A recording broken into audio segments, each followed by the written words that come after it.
some work on the rear facade with some replacement of windows. The project is complete. During construction, the contractor and the owner made some modifications to the 3rd floor and 2nd floor windows, reducing the size in the existing opening. And that's pretty much what we're here to discuss. When we were closing out the job, we let Landmarks know about this change. And since we originally had a staff approval, we had to go back through the process to present it to you, the community board. And then once we present it to you, we go to Landmarks to present this change so we can close out the job. So I'll go ahead and share screen 1 second. Okay, so 473 9th Street, Brooklyn, legalization, 3rd floor rear windows. This is the historic context, district and location. So it's in the Park Slope Historic District Extension, 473 9th Street's here between 8th Avenue and 7th Avenue. This is the block view from above, showing that the rear facade is not visible from either along 9th Street or 8th Street. And then we have some street views. So again, a view from 9th Street showing that there's no visibility of the rear yard. And then the equivalent for the project on 8th Street, again, the rear yard is not visible. Aerial view, just to give a little bit more context to the block, it's in the center. No breaks along 8th Street to get any views to the rear yard or the rear facade. Existing block context. Along the block, there's several other buildings that have this very same window configuration. So this is just kind of locating those out. The black rectangle, the black rectangle is the project, and then the pink colored ones are the other similar buildings with the same kind of window configuration. So this elevation on the left shows, this is what we had approved with Landmarks at a staff level and the Department of Buildings. We were gonna only originally replace this one window on the 2nd floor, and then this group of windows in the rear. This elevation on the right is the as-built rear elevation. And during construction, these changes happened. The client was concerned about privacy. Each one of these has a bathroom is behind each one of these windows. So they wanted a smaller window to give a little bit more privacy. And they also had concerns about safety for like their kids' bathroom with like that large of a window. So those changes happened during construction. And then, you know, obviously they should have been brought before Landmarks before that happened, but they weren't aware of that, and they didn't let me be aware of it until after it was already been done. Again, this is the as-built facade. So these were the 2 window locations that were reduced in size. And then a view from 473 9th Street looking across. Again, there's more context or similar window configurations on the block. And then these are just some existing photos also showing that these buildings are shorter. They're kind of recessed in, making them even less visible, even though they're not really visible from any public right-of-ways. But they're even less because they're slightly reduced. And that's pretty much the presentation I had. Again, Landmarks wanted us to present it before the community board before they would look at it. So that's why we're here showing this to you guys. Okay, so first we'll start with questions from the committee, and then we can open it up to the floor. I know, by the way, I just want to say, I know some of you are chatting that you would like to know who's at the meeting. I don't know how to control that. Ty, I don't know if there's a way we can share that. I clicked on grid because someone suggested that. I don't know if that helped.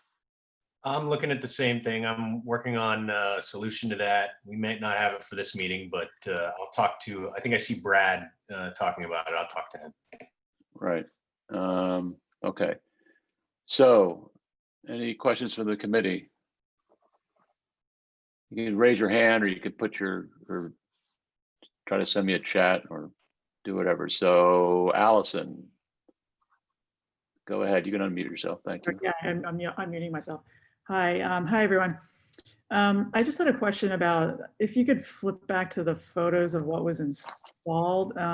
It just seemed a little odd with the they left the windowsills in with, I don't know, I'm just trying to understand what was actually done. So- Okay, can you hear me? Yeah. Yeah. Yeah, so essentially they infilled, so these are the masonry openings, they infilled with the masonry to reduce the size of the window. They kept the windows sill. Mm. I don't know if that was a specific aesthetic reason for that.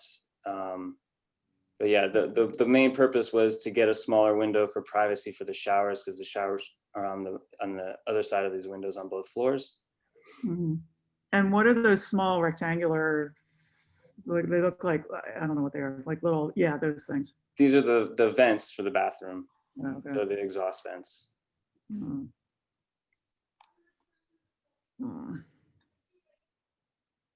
I don't know. I mean, the sills bother me. But that's an aesthetic thing for me. I mean, I understand why they wanted smaller windows, but I don't know. And we can talk to them and see if that's something that's going to prevent us to get this to move forward. I'm sure it wouldn't be the worst case scenario for them to paint them the same color as the wall so they don't stand out as much. I mean, I think that would, yeah. I just want to acknowledge, Glenn, I see your hand up. I will call you. Yeah, like that was my only question. That's fine. Okay. Okay. Go ahead, Glenn. Sure. I like the idea of painting the sills and eyebrows. I don't really have any comments or questions unless we hear from the community. So I'd like to know if there's anyone here from the community, any neighbors. You could unmute. Joanna, I see your name. I'm just looking to see if anybody is identifying. If you're from the community, you can unmute yourself and just say I'm from the community with an opinion on this project. Did you hear my question? Yeah, I did. Okay. Yeah, that's why I'm asking. That's why I'm reinforcing it. It doesn't seem like there is. So, but I'll keep an eye. It's sort of hard to tie or Nicholas, while this drawing is up, I can't see the grid, so I can't see everybody. Can you go ahead? Can you, yeah, that's better. Thank you. We could keep pulling it up. Joanna, why don't you go ahead with your question? Hi, all. Curious about whether the vents were in the drawing that was presented to preservation originally. I don't know, they look kind of awkward, and why are there two on one level and one on the other? And then another question, it might be the angle of the photo, but it looks like the new windows are oriented to the existing windows differently on each floor. One of them looks like inset higher than the other, which is a little jarring. So Nicholas, why don't you go ahead and bring that back up so we can see that? Sure, yeah. Let me hold on one second. It is actually the angle. They're both in the top right corner on each floor. Well, sorry, this one's in the top right corner. That line is still the same, but this one is a little bit more centralized. Yeah, I don't know. That's just yet another disruption. I don't know why it's that way, but It's because inside the shower on each level, they're at the same like a windowsill height, which is 34 inches. Since the ceiling heights on the second floor are taller than the ceiling height on the third floor with the way the roof pitches, so that is why. Yeah. If they're at the same height, then the third floor window would be like at your waist level, which kind of defeated the purpose of the privacy. I see. And then the vent question. That is correct. Yes, the vents as well. The vents weren't shown on the original drawing, so those are also a deviation that will need to be reviewed. Okay. And why two on the middle floor and one above? I'd have to confirm that actually with the builder why they had two there. And those also don't seem flush with each other. So thank you. Okay. Okay, can you close the drawing? Thank you. Other questions from the committee or from the public on this project?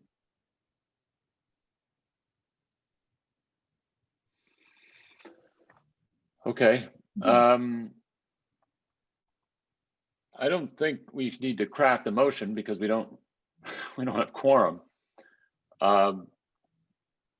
I will share my opinion and I'm open to others.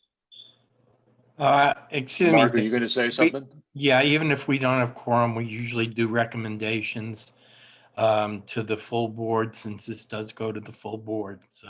Sure. So, all right, so my recommendation, I don't like the rear facade. I think it's kind of ugly. Doesn't sound like it was the architect's fault. I'm just shout out for architects. It is in the rear facade. It's not visible. I think what annoys me more is that they didn't follow the landmark approval process. So I'm not making a recommendation yet. I'm just sharing my opinion. And I'd like to hear others. Yeah, I mean, David, I agree. Of course, Austin was an architect, those things, are annoying, but, also, I've also been in, in the architect's shoes where, the client and the contractor does things without telling you, and it's like, Yeah.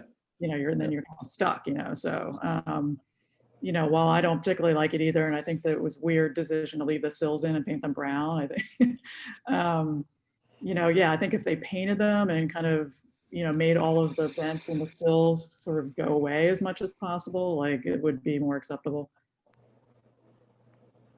Okay. Any other opinions, recommendations? Glenn?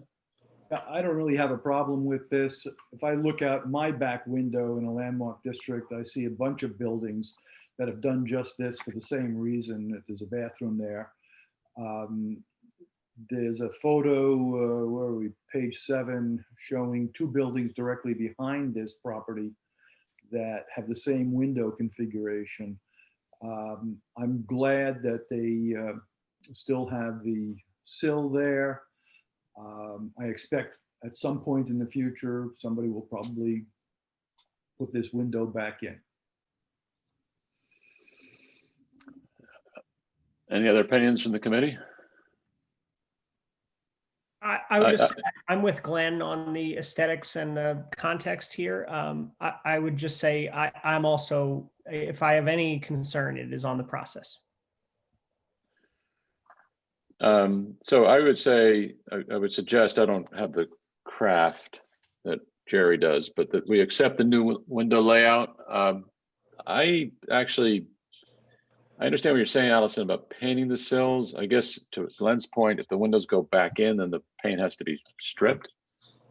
So do you feel strongly one way or another on that? I mean, not particularly, but it's not that hard to strip the paint off or paint a different color, to go with the new windows or, whatever they want to do.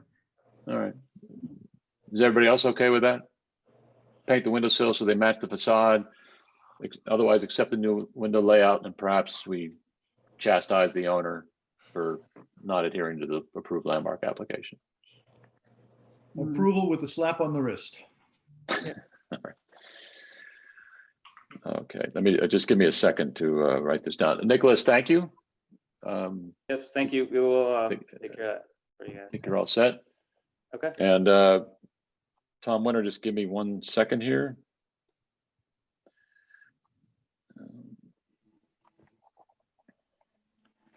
Before the motion is made, I would just like to put in a plug for proper construction. Like, it's just really shoddy to not line things up and make it look as good as you can. So I don't know if there's a way to include that, but just Well, attention. there's no motion. There's no motion. We're done. The Okay. recommendation is What that happened?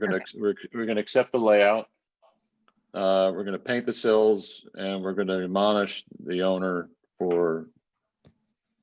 I'll phrase it better. I'm just writing and talking, which is never a good idea. For not Following the approved following documents, yeah. the LPC approval process or adhering to it. Okay.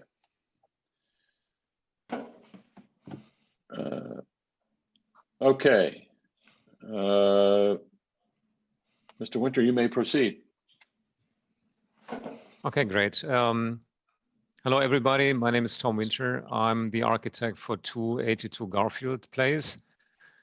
And I think it would be best if I just shared my screen. Ty, is everything set up? Can I just share my screen? Yeah, you should be able to share your screen now. Okay, I'll give it a try.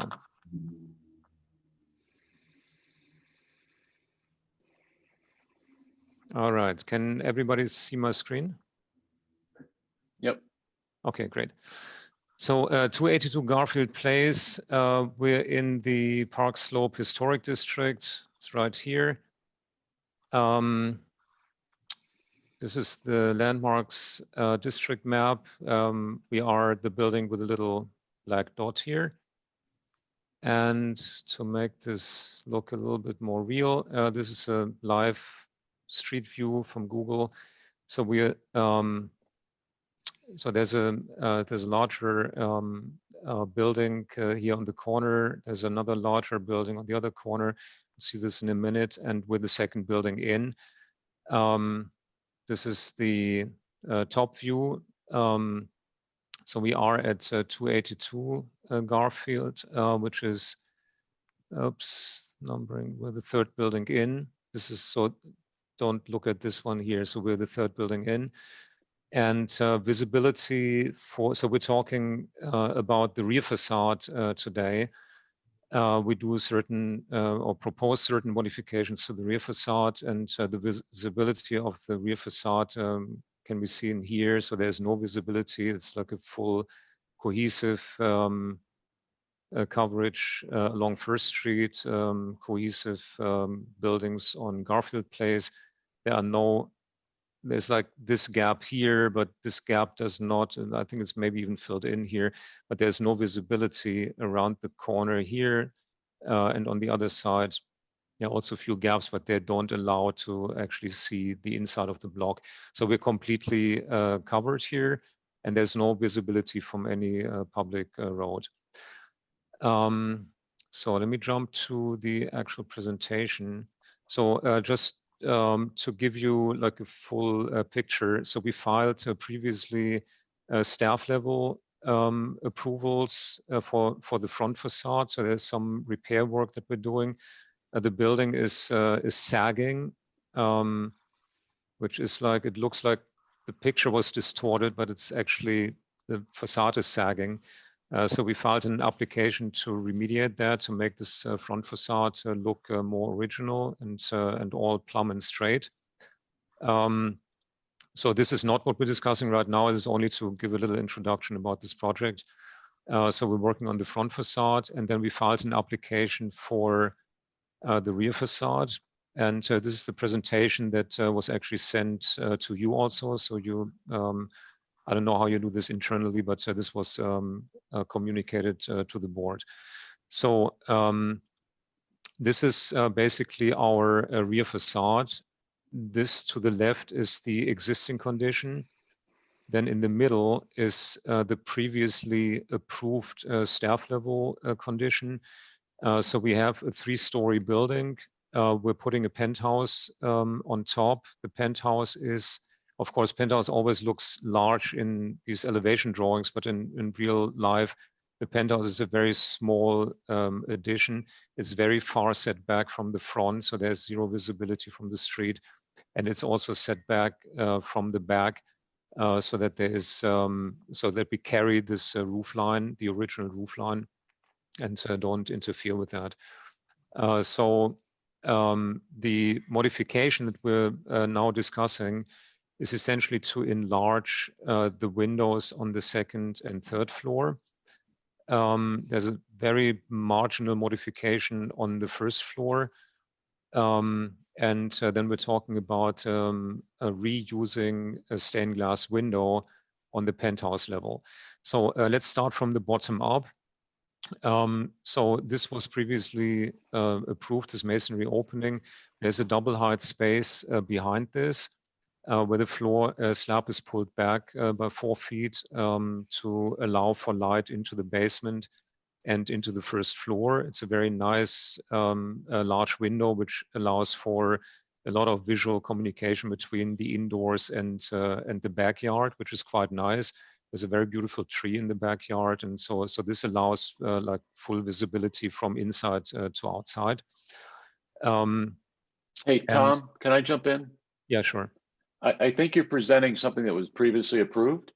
Yeah, this only sets the stage for the modification that we're asking for in this application.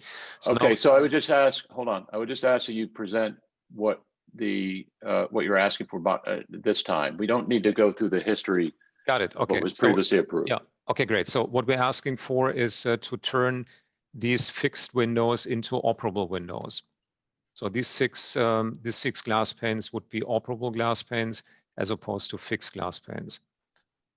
Then on the second floor, we're asking for an enlargement of these existing window openings.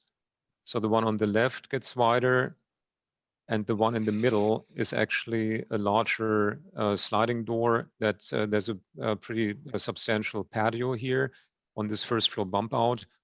So we want to create a bit more of an indoor-outdoor communication, visual communication. So we want to make this opening larger. On the third floor, we are also asking to enlarge the existing window openings. We want to make all these windows the same height.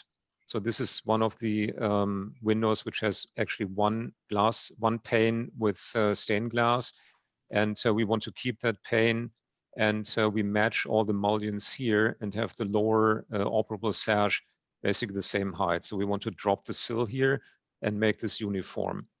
And then there is an existing stained glass window here, and we want to, it's a beautiful window. We want to reuse that window up here in the new penthouse edition. So these are essentially the items that we're discussing. And we looked at this in context.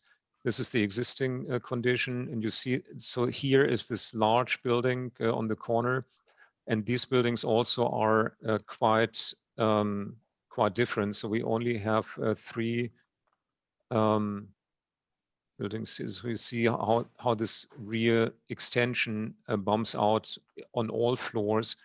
They have much larger windows here as well. So they have much larger windows here. This is kind of a curved bump out with different windows. So there's not really that cohesiveness that you find sometimes in Park Slope, where the entire row has the exact same window configuration. We are proposing to do this. These are the existing buildings next door. And then this is our building. And so we think that by keeping this all uniform, keeping the rhythm of 2 larger windows and 1 narrower window actually integrates quite well with the existing condition. And then these are the adjacent buildings that I just showed you. So this we don't really need to discuss. And then these are photographs of the existing condition with the overlay of the proposed window openings. There's this chimney here, which we maintain. There's a larger window to the left and right of the chimney, and then a narrow window here. And then this is on the second floor, basically the access to the roof terrace.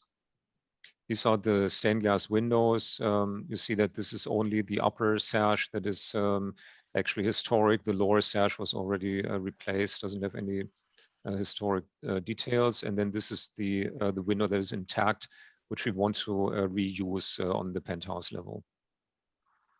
Yeah, and that's my presentation. Thank you. So, Tom, I'm sorry, I just have a process question here. I went back and looked at the application, and it says it's a post-approval application. Yeah, so we have, so I'm going back to this sheet here. So we're showing the previously approved application and overlaid basically the changes that we're proposing with this post-approval application. So Okay. this was previously, so what you see less the red dashed lines is what Landmarks already approved. And we're in the process now of applying, or we applied for this modification, which is this red overlay. So, okay, so you're amending the previous application. That's correct. Okay, all right, that's fine. Okay, first, again, another process thing. Someone, thank you, Owen, sent me a comment. Ty, is this true that the community cannot unmute themselves?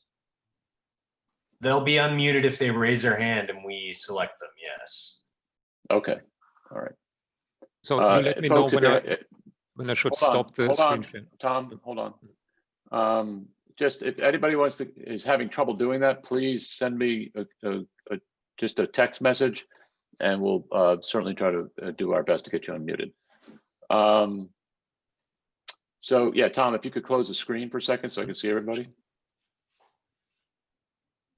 All right, questions from the committee on this presentation?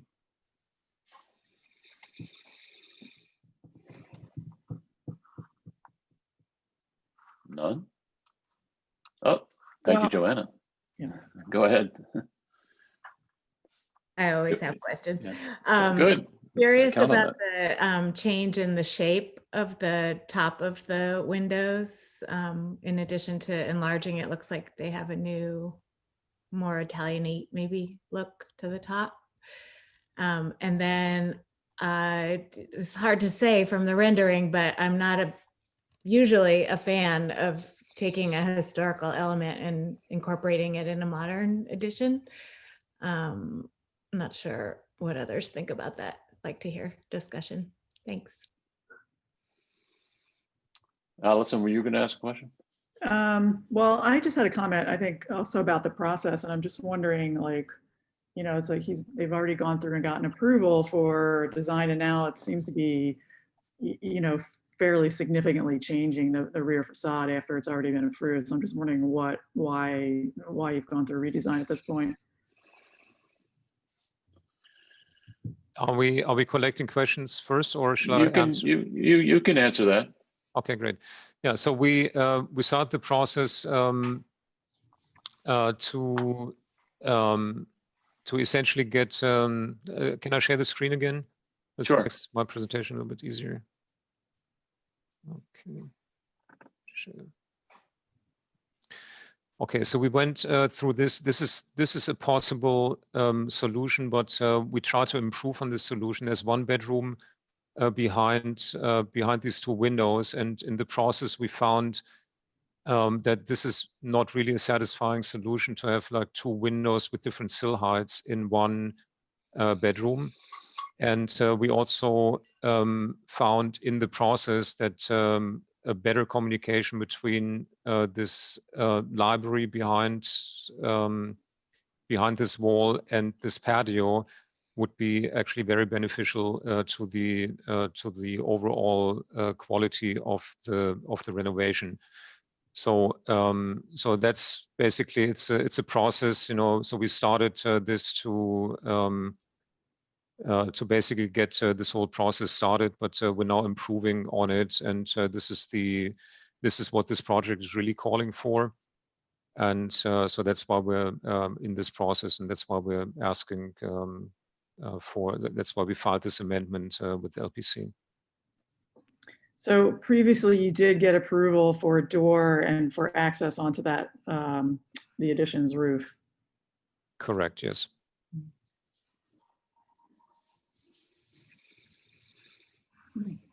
Okay, Tom, could you close it again, please? Yeah, of course. Thank you. Any other questions, either from none from the committee? Does anybody from the community here wants to comment on this? Sorry, just to interject, I didn't get an answer on my window shape. Oh, right. Well, Joanna, I'm not sure you asked a question. You said you didn't like it. Is there a No, I was question? curious what manifests that. Why the need to change the architectural look of it? Okay. Yeah. So Tom, As a matter of fact, we didn't change it. Let me just go into my screen again. Sorry for jumping back and forth so many times, but that's all right. so you see that that we have this the original arch, a brick arc on top of the window, and then this is what we do in our modification. So we have the exact same detail. We have this arch here, except that the window gets a little bit wider. So we're well aware that that this is a detail that basically carries over from other buildings also, and we didn't want to disrupt that. So it's exactly the same detail. Okay. Yeah, I'd like Other to make comments? something clear, David. Sure. We are free to put conditions on the amendment. We are free to reject the amendment. We are free to accept the amendment, but the amendment is not the same as a legalization. They have not done the work yet, and the process is a perfectly legitimate process. Right. Okay. All right, I'm getting something in the chat. Dave Karkachi, I don't know if I'm saying your name right. Is this a question for this application? Triple glazed for energy efficiency? Yes. Okay. Tom, do you want to answer that? Yeah, it's a regular standard double glazed window. So we did not entertain triple glaze. I mean, it's like, thanks for bringing this up. It's really like up to the developer. We are having a U factor of 0.32, if that helps. So it's like it's a typical U factor for wood window. It's a good U factor, so it's a good insulating glass, but it's not triple glazed as of now.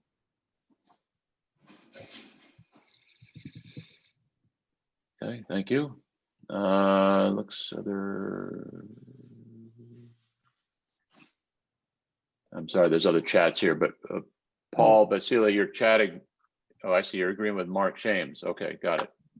Sorry, I'm just trying to decipher what everybody's saying. So David, Yeah, I mean, Allison, sure. yeah, I mean, I don't like, yeah, I mean, it's important to distinguish between this application and the previous one, and that it's not, you know, we're not legalizing something that was done. This is just an amendment to, you know, the design that was submitted but not constructed yet. So, you know, that's an important distinction to note.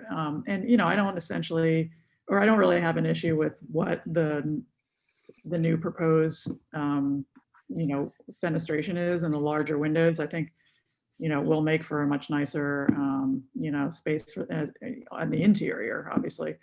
And it doesn't seem to really, you know, depart drastically from a lot of the other existing, you know, adjacent buildings.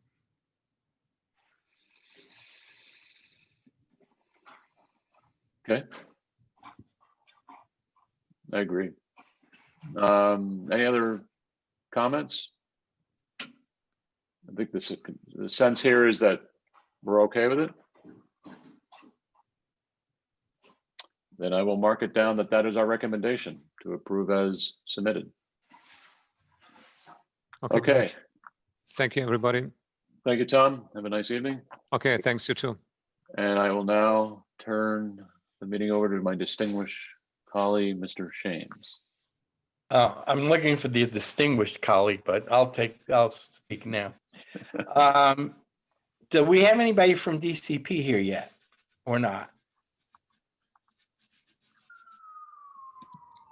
Yeah, Jonah and I are present. Are we? Okay, then my apologies to Nick Lembo. But we're gonna take DCP first, and I hope you have the patience, Nick. And so let's go DCP. Sure. Thank you for share your own screen here. Joni, you'll be sharing the screen, right? Okay. Very good. Yes. If you want to pull it up, I'll just intro. So thank you for having us. My name is Katie Ferrara-Iannido. I'm here with my colleague, Jonah Rogoff. And we are presenting this evening on the citywide proposal zoning for coastal flood resiliency. And I want to thank many members of this committee and this community for the years of work that many of you have helped us with since Hurricane Sandy. So as you'll hear, as Jonah presents this very detailed and again, citywide applicable proposal for about 30 minutes, many of these provisions are essentially making permanent things that are already in the zoning today. So facilitating relief to help property owners elevate spaces within their building out of flood risk and make other measures that can reduce flood risk and in many cases reduce a flood insurance cost. But in other cases, we're expanding the applicability and also you know, updating items that we knew kind of didn't work the first time around when we had emergency provisions after Sandy. And you all have been a great part of that, including a very early workshop in, I believe, 2016 in Red Hook that helped us understand how zoning applies and zoning and Appendix G flood regulations apply in the specific conditions of Red Hook conditions. We'll go through that. We'll take questions. We'll follow up if needed. But I want to make clear what we're asking for. This is currently out in public review. It's referred out for 60 days since late October. So we're looking for a recommendation from the community board to the City Planning Commission by December 28th of this year. So I can answer questions on that if needed as well. But for now, thank you again for having us. I will turn it over to Jonah. Thanks, Katie. Can everybody see the presentation? Yes. Great. So good evening again. I'd just like to quickly introduce myself. My name is Jonah. I'm a planner with the Brooklyn office. We're really happy to be here to share zoning for coastal flood resiliency.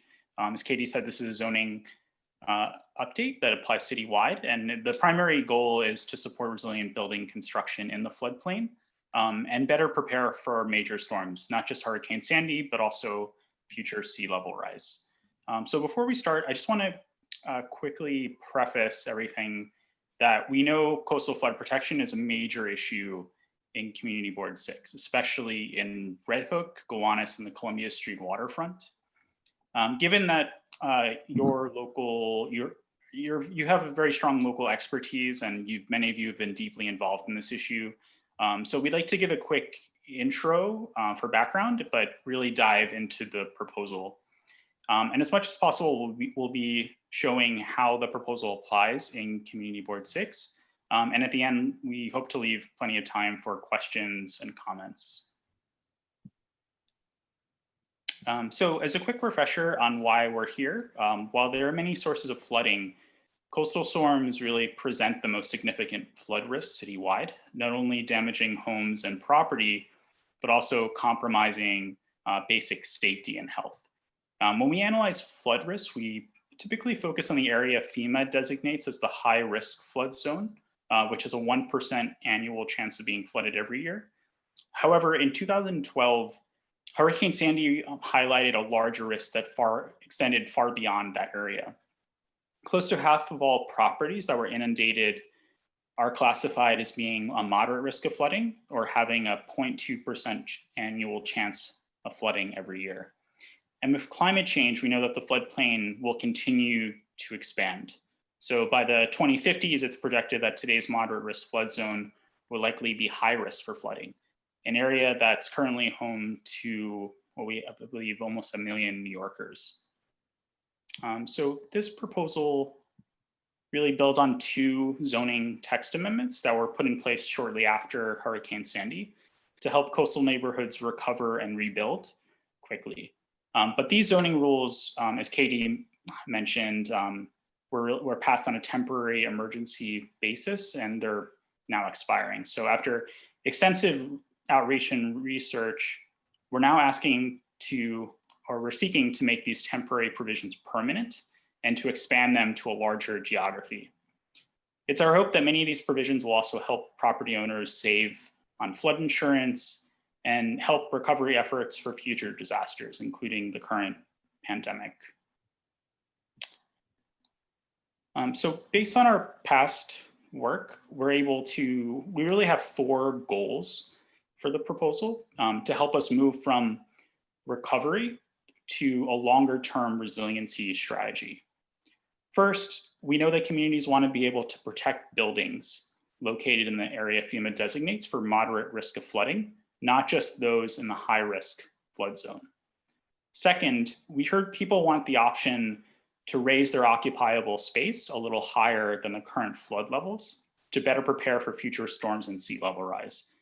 Retrofitting a building takes an enormous amount of effort and cost and time that's really challenging for owners to do many times in the future. Third, when these investments are made, residents and business owners want more options to invest incrementally and affordably, such as being able to just do basic improvements like elevating mechanical equipment. Lastly, after undertaking 2 citywide zoning updates, the 4th goal is to improve how zoning can be nimbler and more efficient in responding to future disasters and other types of recovery. Before jumping into the proposal, I just want to take a step back to emphasize that while the focus today is how zoning can promote resilient building construction, we really view this as part of what we call a multiple lines of defense approach that works together with other city, state, and federal initiatives or programs. We also want to complement projects happening at the local level, such as the Red Hook interim flood protection and the area's longer-term coastal resiliency plan, while also working in tandem with the Gowanus neighborhood plan. So the first goal of zoning for coastal flood resiliency speaks to just where the proposal would apply. The proposal would expand the applicability of the current text to a larger geography affected by coastal flooding. The current text only applies in the high-risk 1% annual chance floodplain, while the proposal would seek to allow buildings in the moderate risk 0.2% chance floodplain to utilize these zoning options. And in Community Board 6, this would really expand coverage in the areas highlighted in red, in Red Hook, Gowanus, and parts of the Columbia Street waterfront. The second goal is to support resilient building design that meets and exceeds the requirements of the building code's Appendix G. So starting with building envelopes, these optional rules would allow building owners to physically elevate habitable space and other building support features above expected flood elevations. Currently, zoning allows maximum height to be measured from the design flood elevation, or DFE, which is also called the flood resistant construction elevation, or FRCE, in zoning. However, this is only available for buildings in the 1% floodplain with a designated DFE in the building code. To allow buildings in the 0.2% chance floodplain to take advantage of this rule, we want to set a standard flood elevation of 2 feet for buildings in that area. The current rules also allow extra height for buildings in areas with high, certain high flood elevations in an effort to have a more functional ground floor. This extra height, we also learn, helps with long-term resiliency. Today, building heights can be bumped to 9, 10, or 12 feet, depending on the building's use and zoning, which often makes these rules highly complicated. The proposal would make these height allowances more consistent across the board by allowing building heights to be measured from a new reference plane that can be placed up to 10 feet above grade in the 1% floodplain and up to 5 feet in the 0.2% floodplain. And then just for reference, I want to show a map where the current rules apply and where the proposed changes would. And I've also just included a photo on the left of a few homes located in an R5 zoning district in Red Hook, just to help illustrate this issue.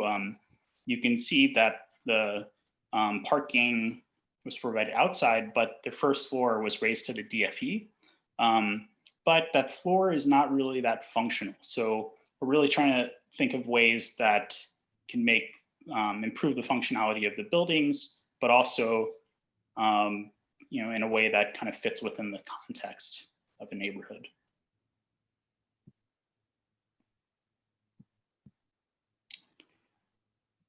So next, we'd like to also update ground floor rules to strengthen the design of streetscapes and encourage, and encourage active uses and also promote accessibility.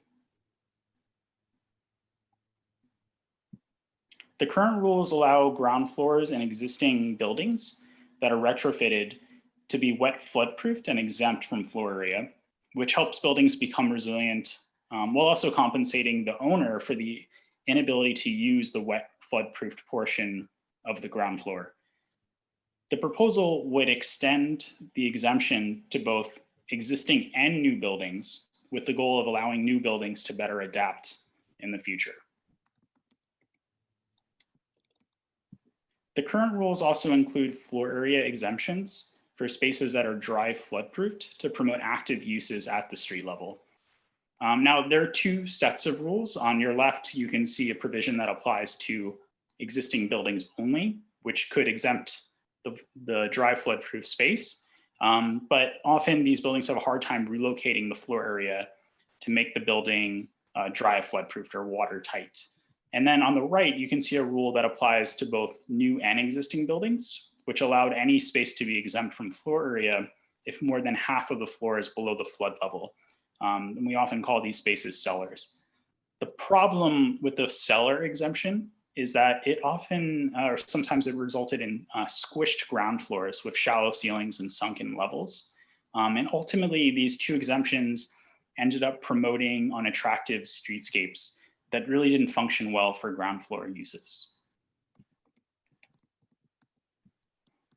The proposal would modify these rules to allow dry flood-proof spaces to now only exempt the first 30 feet of space from floor area, provided that the space is used for non-residential use only, and also complies with certain design standards such as minimum transparency or windows, as well as internal clearance. This would help encourage active uses close to the sidewalk level to promote a safe and more attractive pedestrian environment. Meanwhile, when ground floor of commercial buildings are elevated higher, we'd also like to have streetscape rules to mitigate the effects of blank wall conditions. And then in Community Board 6, this rule would mostly apply in certain corridors, Van Brunt Street and Lorraine Street, and also parts of Columbia Street. Additionally, the proposal would mandate a set of streetscape requirements to improve the ground floor of resilient buildings.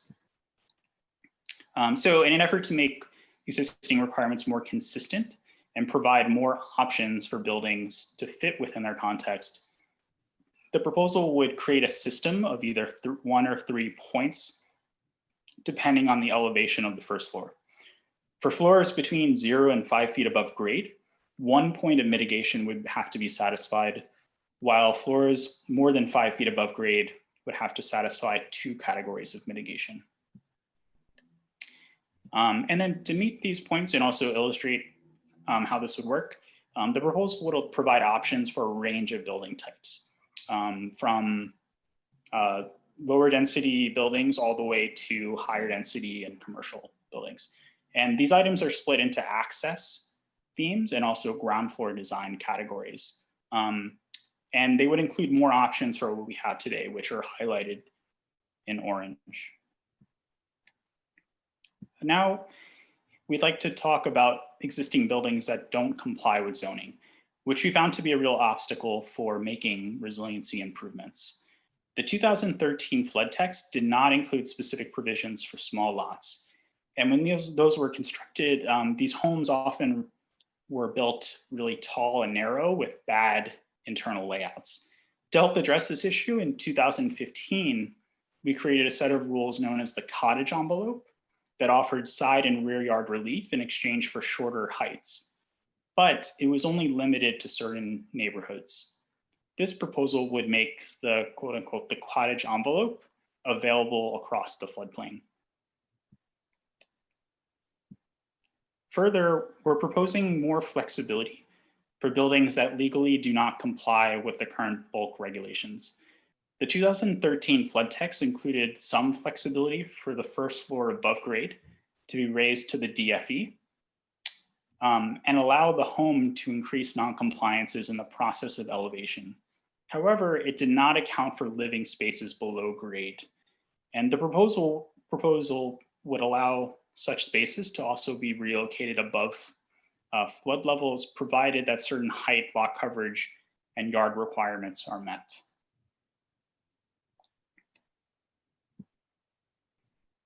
Another issue is that it greatly affects Community Board 6 is that many residential buildings in manufacturing districts built before 1961 do not conform to the current use regulations, and they can't take advantage of zoning rules to build resiliently. The 2013 flood text allowed some non-conforming homes to be reconstructed, while the 2015 text allowed homes to be retrofitted, but only in certain areas. This proposal would expand this allowance across the floodplain, provided again that certain height and floor area standards are met. Lastly, to account for special situations where buildings are really challenged and they're unable to do these retrofits as of right, we're proposing a new Board of Standards and Appeals, or BSA, special permit, a discretionary action where owners can apply for relief in order to better meet the Appendix G standards for construction. The third goal of the proposal is to really support what we call partial resiliency strategies that help building owners take incremental steps towards resiliency without necessarily requiring the building to fully comply. One lesson we learned was raising mechanical equipment is often the first and most cost-effective step towards resiliency. So we really want to offer more options to place mechanical equipment above the flood level, whether it's on the top of the roofs or a separate structure or within available open areas. People often choose to move this equipment from their cellar to an open area on their lot due to the heavy load of this equipment. While we do have some flexibility, zoning requires the equipment to be very close to the building wall, which can sometimes block windows or access points. So as a result, the proposal would allow more flexibility for locating this equipment in the rear yard, provided that it's not too close to the lot line and also doesn't exceed a certain height. And then for buildings that have large open areas, or thinking of the Red Hook houses or other NYCHA properties, we would allow mechanical equipment to be located in open areas, provided again that certain bulk and streetscape rules are met.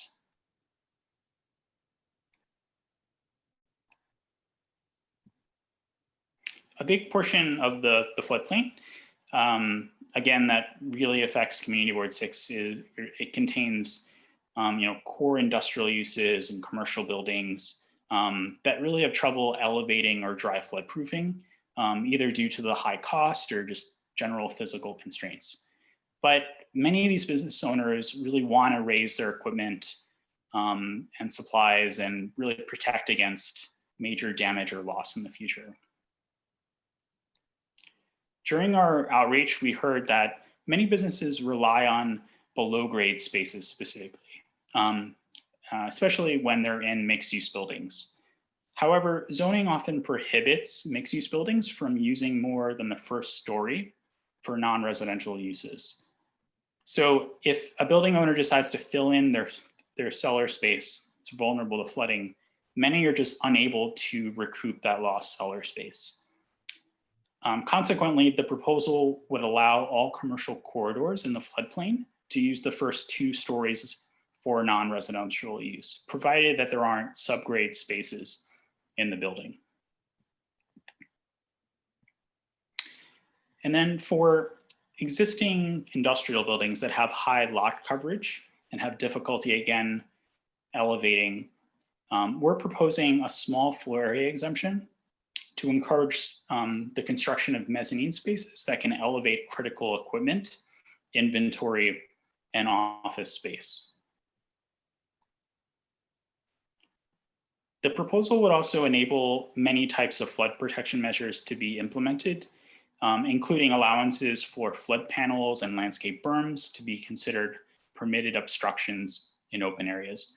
It would also allow storage spaces for panels to be exempt from floor area to enable on-site storage.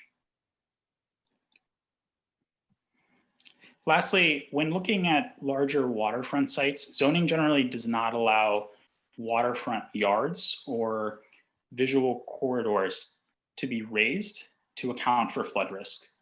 Many sites at the water's edge are required to provide public access, using very specific design standards, and often they don't have enough flexibility to accommodate the latest best practices for resiliency. This proposal would offer a bit more flexibility, specifically for the location of grading, in a way that it helps support resiliency improvements, while also allowing a bi-level or different levels of the waterfront that promotes the public's experience near the water's edge. The final goal we'd like to speak about is how the proposal would apply not just in the floodplain, but across the city. Hurricane Sandy really showed us how a storm's effects can go well beyond the floodplain and even affect the larger energy grid. To help us prepare for the future, the proposal will allow power systems, meaning generators, solar energy systems, fuel cells, batteries, to be permitted obstructions in open areas across all zoning districts. In addition, to ensure that all parts of the city can easily provide ADA access, the proposal would classify ramps and lifts as permitted obstructions to also help better facilitate these and a bit more flexibility in their location. Another key issue the proposal is considering are the effects of vulnerable populations in the floodplain. Hurricane Sandy and other storms really exposed the challenges facing nursing homes and their residents in areas with high flood risk due to the specific care needs that they have and in circumstances that require evacuation. Accordingly, we're proposing to limit the growth of nursing homes in the 1% chance floodplain and other high-risk areas in an effort to really improve the health and safety of these residents in the future.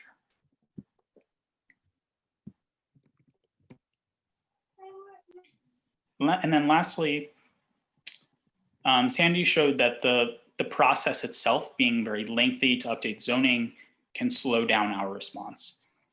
This proposal would make certain recovery provisions available to be activated quickly following future disasters, some of which would be implemented now to address the current pandemic.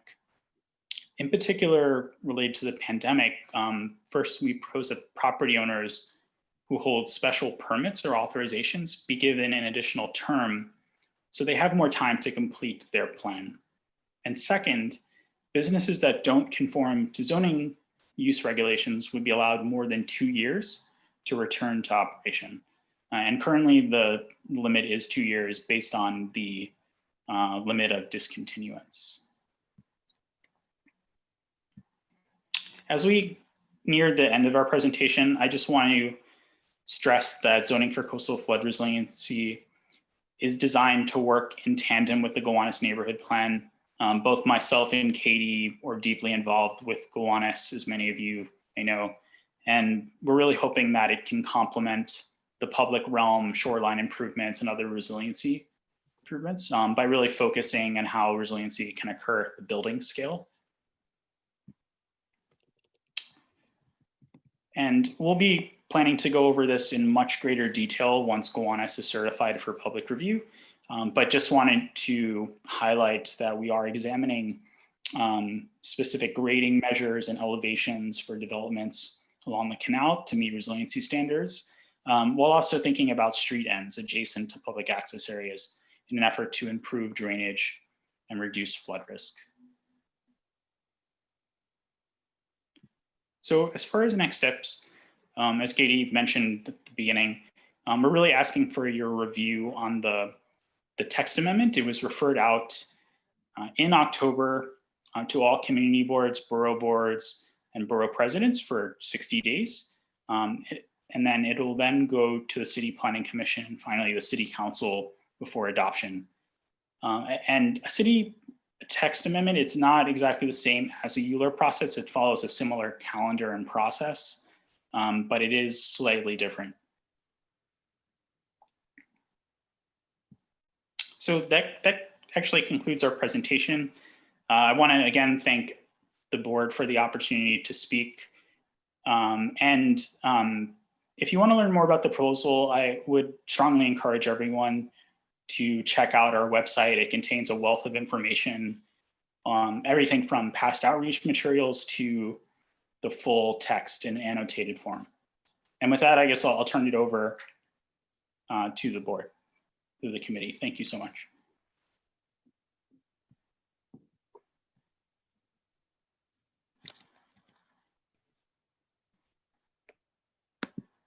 Thank you, Jonah.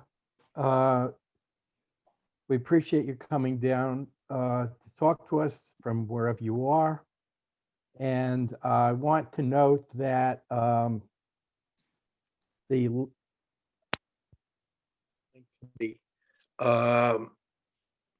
has already heard this presentation. At the time, we weren't aware that there was a need to comment on a text amendment. So that's why it's also come to the Land Use Committee.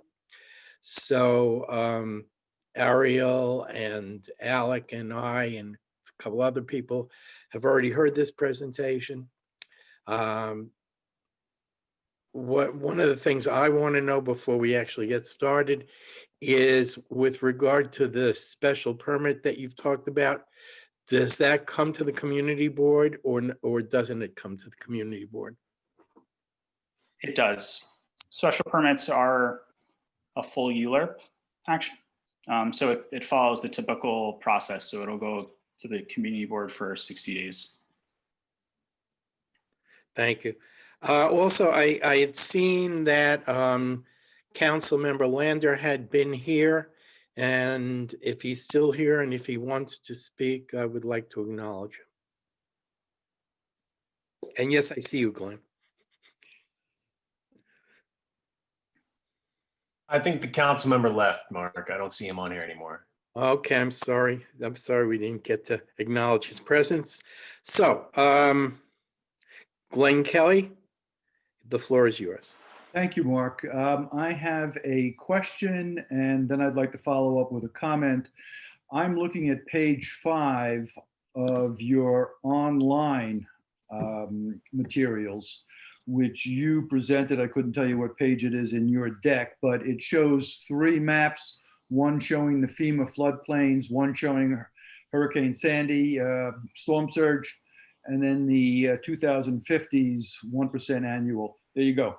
So I'm wondering if you've looked out past the 2050s, because that's only 30 years away.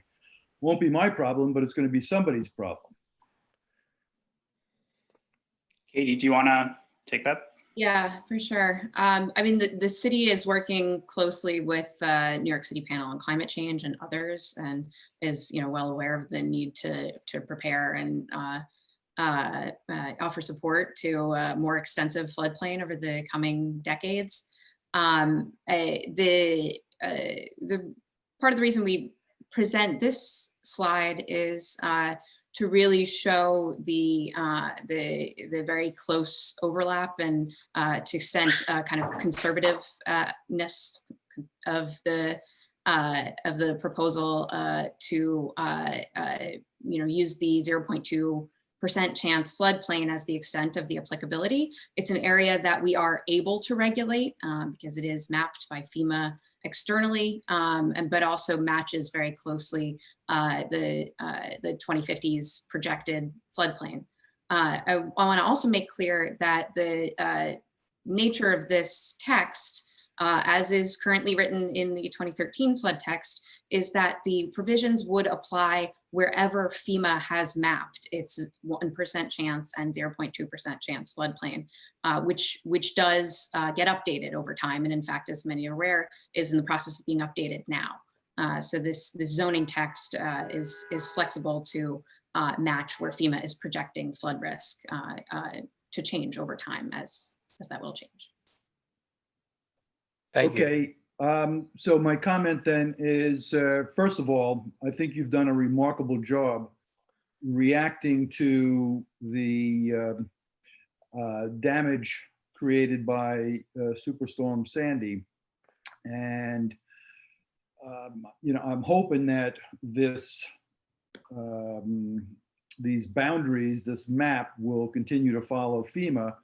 And I think what you've come up with helps people to protect their property.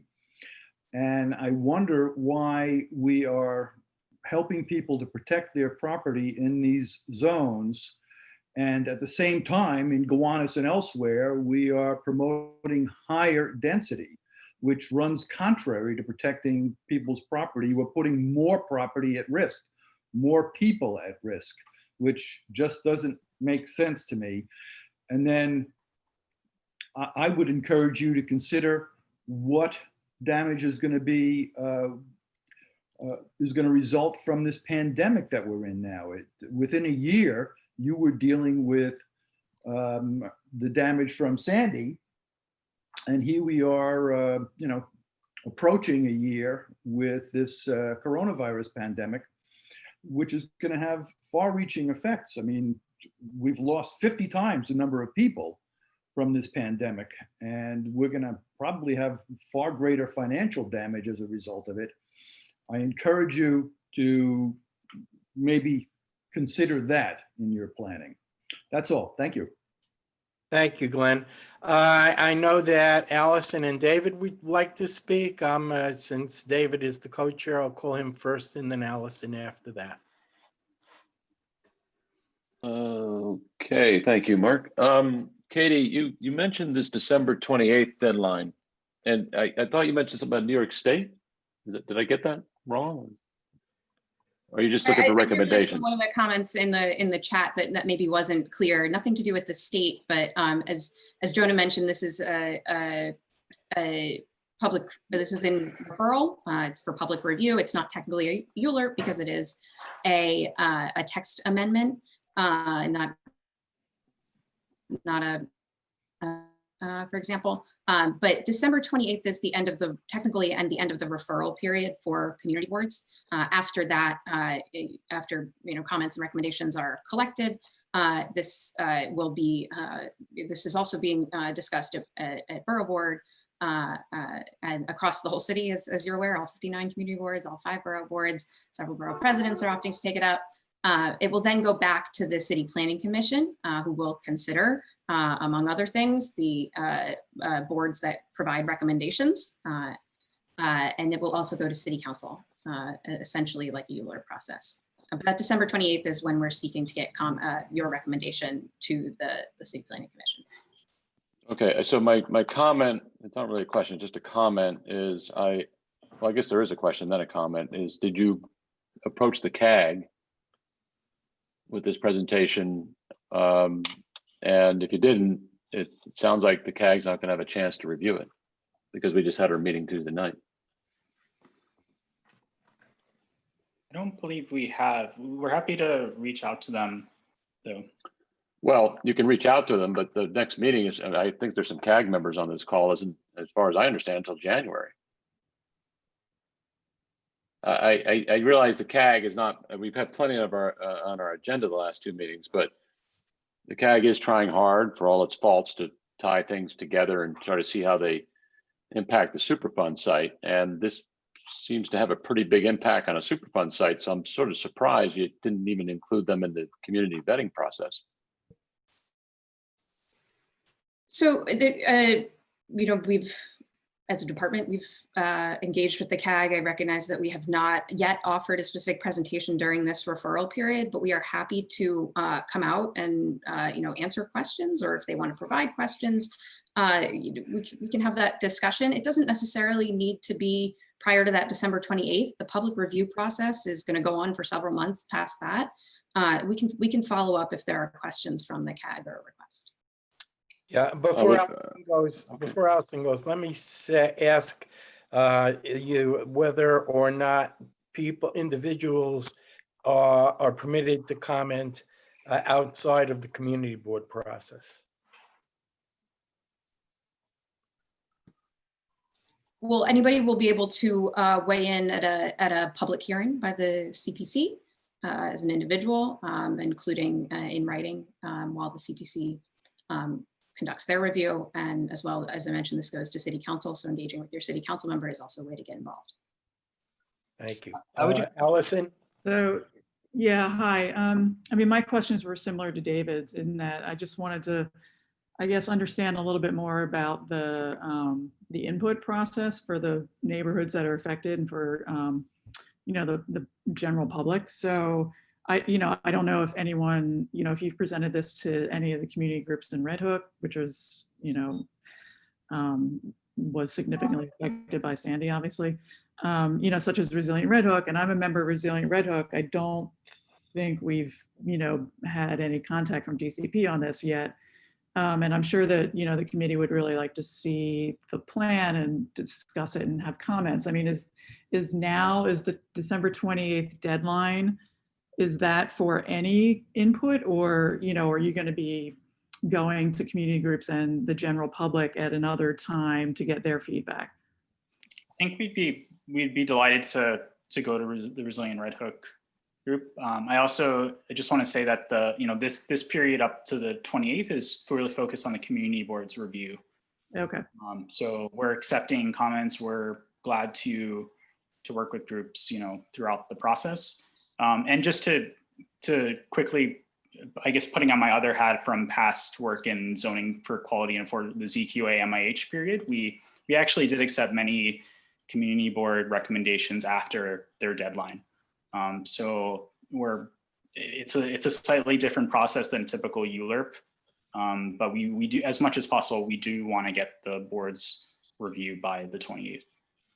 Okay. I mean, yeah, I just wanted to make sure that there will be time for a broader, community input. And, also given that, I mean, it's already the first week in December, and you want our comments back in 3 weeks, that's, if it's just the community board, I guess that's doable. But, for a larger public review and comment period, I think you're going to need more time, and to spend more time interacting with local groups like such as the CAG or Resilient Red Hook and other community groups.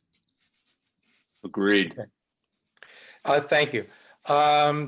Yeah, one of the reasons we put it on the community board's land use calendar for this meeting was so that we could get something to DCP prior to the deadline, which means it has to go to our general board at our December meeting, which is next week. So that was the constraint.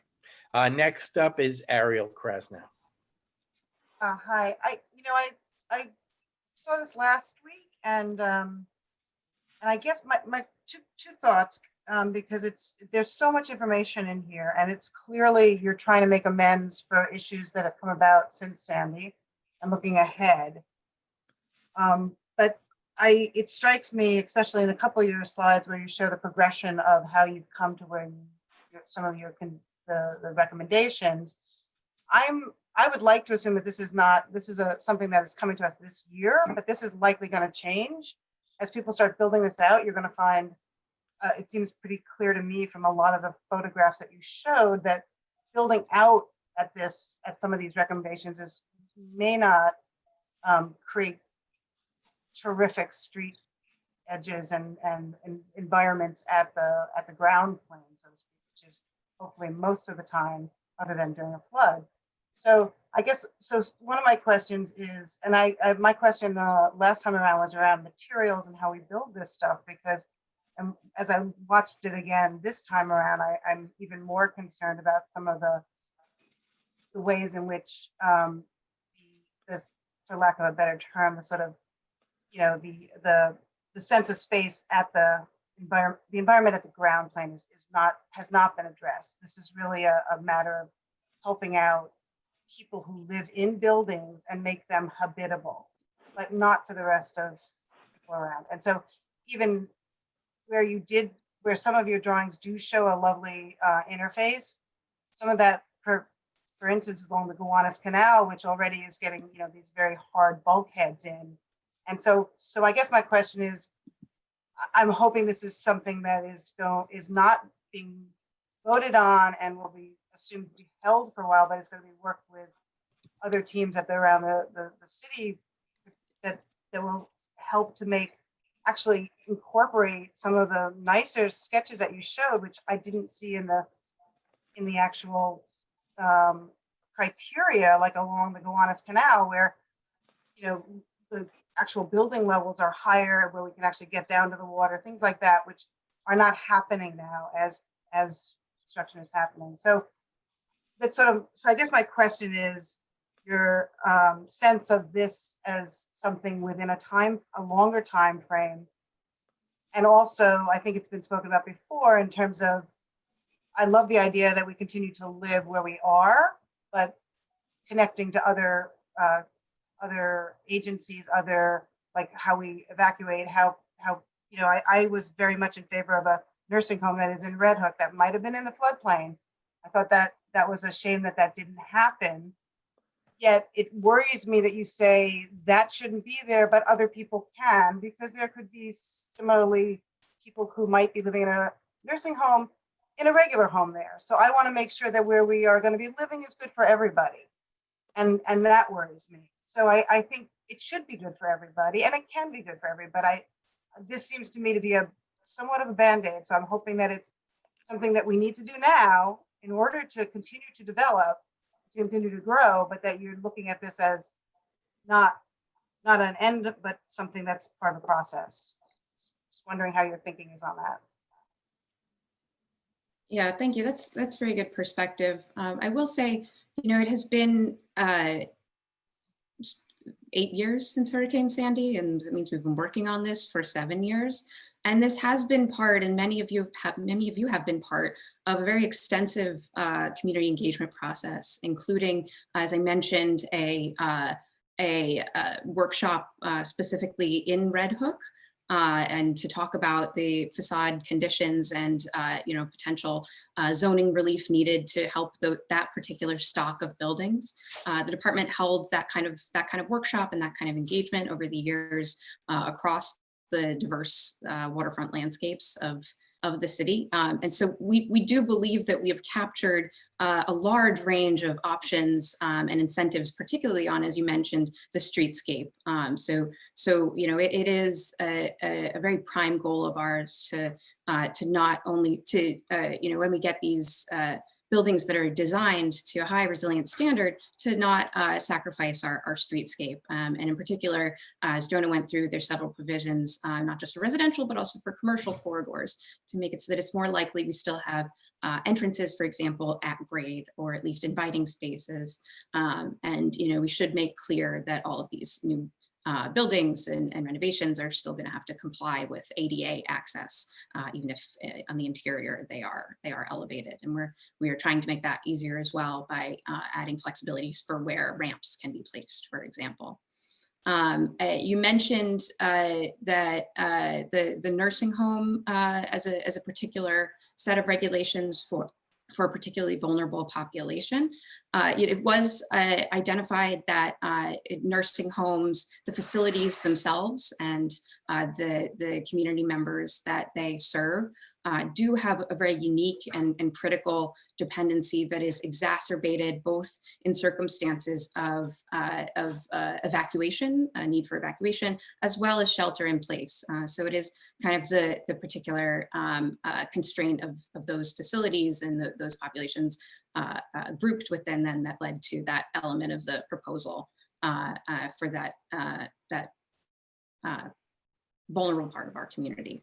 I know you addressed a range of things in there. I will, you know, open it up to Jonah if he recognizes that I missed anything, or if we want to go back if there was anything I missed in that. Maybe I could just, can I ask one more question quickly? So for instance, on the use spaces at the ground floors in the larger buildings, this would be a perfect place in which time to coordinate with your colleagues at DCP in terms of Gowanus, where, you know, perhaps large open spaces that might need, you know, could be, I don't know exactly what those use spaces might be, but let's say performance spaces or art spaces that could easily, that could be used in that sense. Is there any way in which that's being coordinated at the Gowanus rezoning, for instance, in terms of those large open ground floor spaces? And possibly different incentives related around that.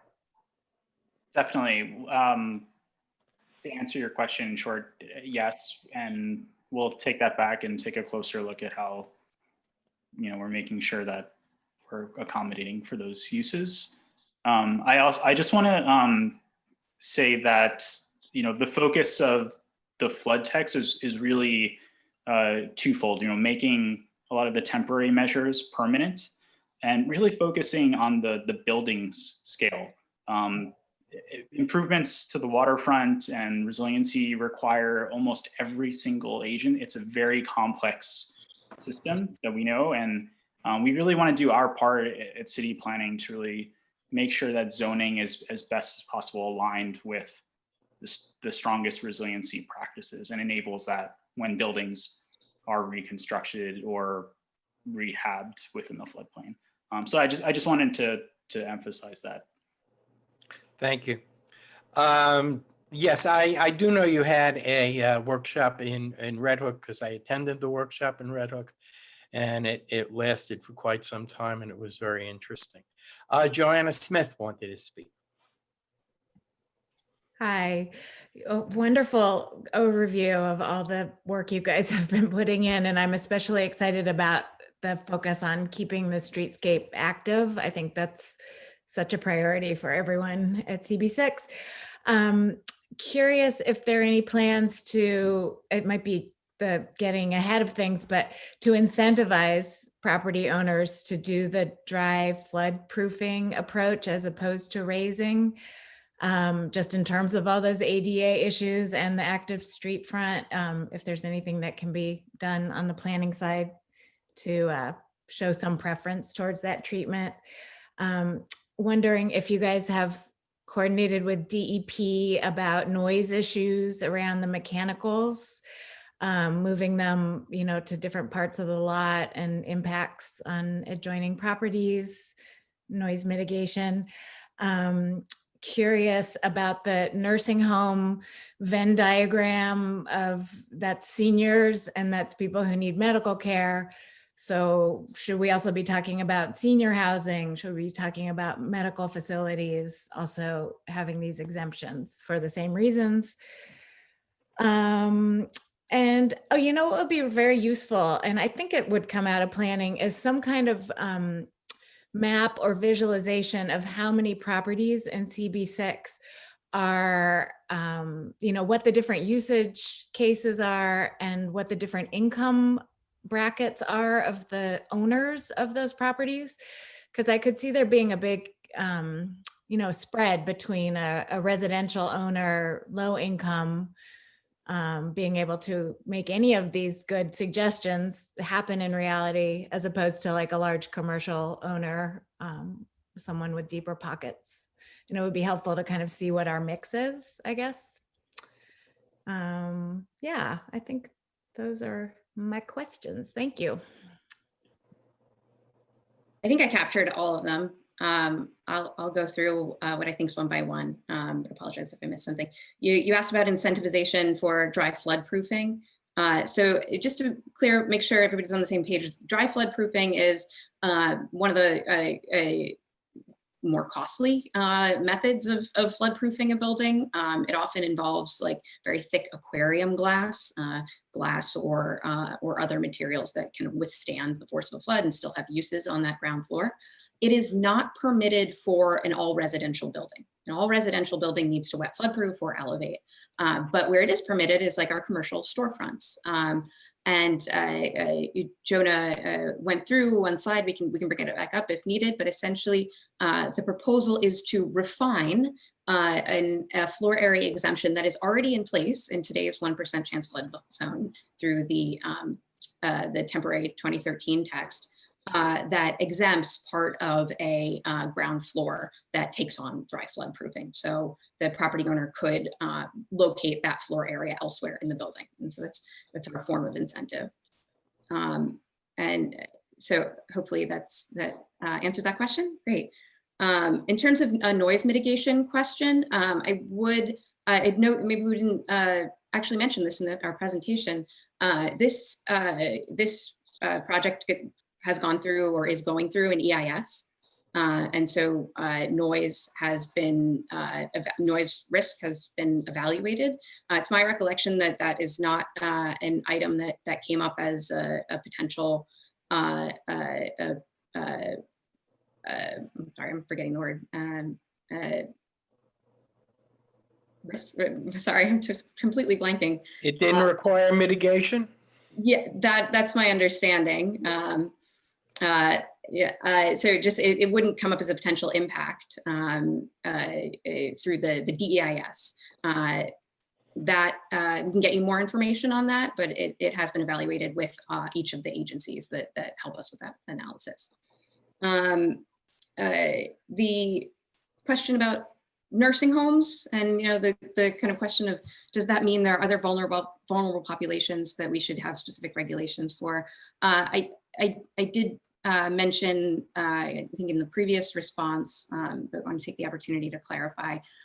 Nursing homes were identified through research on our part and others as a facility that essentially is home to our most vulnerable residents under conditions of evacuation or shelter in place because of their need for continuous medical care. So it's not like other medical or different types of care facilities that are more likely to have a more easily effective evacuation plan, for example. So at this time, the proposal is limited to nursing homes in scope, just because of the acute need. We would welcome feedback if the board has other thoughts on that, of course. And in terms of a question on incomes, I'm not quite sure we can get the map that you were describing, but I will note that we can, if anybody's interested, point to a few other resources that are available through HPD and others that may help property owners of limited incomes make these kinds of investments to retrofit a part of their property. And that is called the Home Fix program, if anybody wants to look into it before I can get any more info. Thank you very much. I don't know of any further questions. I hope there aren't any because we have one more item to get to. And I'd like to finish by 8 o'clock for our participants. Two things. One thing is I would, with regard to nursing homes, I'm perfectly happy that we be prudent and not put nursing homes in areas where there can be difficulties. We have traditionally put them there because that's where property has been cheap. So if, as an alternative to having nursing homes in these kinds of areas, you put higher subsidies in so that we have sufficient number of nursing homes in other areas, that would be fine as an alternative to me. Next, so what I'm going to suggest now is that we approve of the text amendment with a caveat that we want the Department of City Planning to continuously update the effects of all of this, and therefore, if there are need for further text amendments to create a situation that is even more friendly to the various communities, that they will do so. And if there's no objection, that would be the recommendation I would make. Mark, I don't. Questions from the community. We have some questions from the community, Mark. Oh, we do. I didn't know that. Okay, didn't see it come across my screen. Go ahead. Owen Foote has had his hand up for a while, so I'm going to allow him to speak now. Owen, you have to unmute yourself now. Can you hear me now? Yeah. Great. And I did not chat to myself. I don't know how that worked. But anyway, there was a comment in the chat. Could city planning please go to slide 13? So slide 13 of your presentation. And for the community board's consideration, I think it's important to note the expansion of the opportunity area by which property owners will be able to build taller buildings within the confines of this proposed text amendment. It allows 13, sir, please. So it allows for an increase of height within the areas that are now expounded on the proposed optional rules. That will include a substantial portion of the Carroll Gardens Historic District, as well as properties outside the district that I believe some members on the community board have argued to have expanded. It also includes the Summit Street rezoning, which the community board advised for rejection just over a year and a half ago. The borough president advised for rejection. City planning approved despite the out of context height. And then at city council, it was withdrawn by the applicant.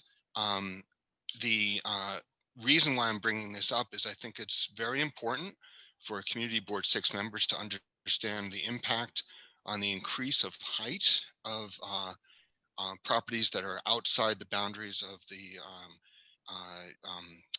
flood zone and have been added to these optional rules.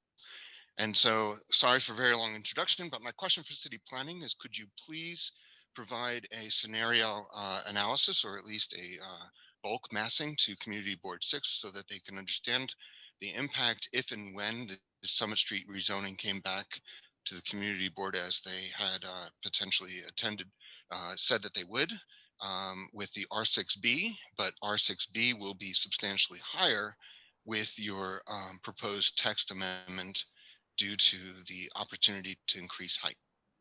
Thank you very much. Thanks, Owen. So I do, you mentioned the Carroll Gardens Historic District. So I do, before I get into specific rezoning, perhaps, I do want to make sure it's clear to everybody that any property that is going to go through any process at LPC will still be able to make limitations kind of beyond the flexibility of zoning, so that those procedures will still be in place to honor the process of the historic district. In terms of a specific rezoning, if it's in the 0.2% chance flood zone, I do want to make clear that the reference plane is only going to be set at 5 feet. That said, of course, when a proposal comes through for rezoning, I encourage the community board to ask the applicant to illustrate what they are proposing and what they, and to make clear, which will be clear in their application, what the kind of scope of the zoning envelope that they're asking for would be allowed. So we don't have any drawings of that just yet. The last time that was before DCP was prior to the level of detail in that 5-foot proposal being finalized. But with any specific rezoning, the applicant should be able to describe how zoning for coastal flood resiliency would impact their proposal. My question was whether or not city planning would be willing to show community board 6, the 99th Street Summit rezoning proposal under these new rules, all of the other aspects of the as of right extra height that the I guess Carroll Gardens and North Gowanus area will be able to achieve. That will not come before the community board, but I'm trying to educate the community board member. They fully understand the increase of height that will be allowable in an R6B property. And Summit Street is the case study because it's already gone through ULURP. So if city planning is not willing to provide that massing, that's fine. I'm not aware of what the exact status of that project is now anymore, but I would say that it does need to come from the applicant. DCP can't provide additional materials that a private applicant for a rezoning should. Can you provide any example of any site in the expanded proposed optional rule area that would further inform community board 6 members to understand the increase of height of a new R6B building that exceeds the heights of all of the other buildings, so they can make an informed decision on this expansion area? I don't have an R6B example in front of me, but it is definitely something that we can get you more information on. We may follow up then. Thank you. Ty, how many more questions do we have? As far as I know, Mark, we have one. I'm going to allow Brad Vogel to speak right now. Okay, fine. One more is good. Great, thank you very much. I simply wanted to note that you can tinker with buildings to try to make them more resilient, but the act of building large-scale residential towers in the floodplain in Gowanus is inherently not a resilient step. And so I do think that that needs to be considered when people are looking at the proposed Gowanus rezoning. I don't think that the bulk of the large buildings that would be permitted under that rezoning would be resilient. Thank you. Thank you, Brad. And I'm sure Glenn won't let us forget that either. He's shaking his head. Okay, so thank you very much. Now I made a recommendation for us to approve of this with the request that the process of examining what goes on be continuing so that if there are problems emerge, those can be corrected by further amendment of the text amendment. So is there a second, and are there any objections? I'll second that, Mark. Thank you. Any objections? Let me know, Ty, if people, I'll assume you're saying yes unless you raise your hand no. So if there are no's, please raise your hand, and Ty will let me know. I don't see any hands being raised, Mark. Okay, so then we have our recommendation. Thank you very much to DCP.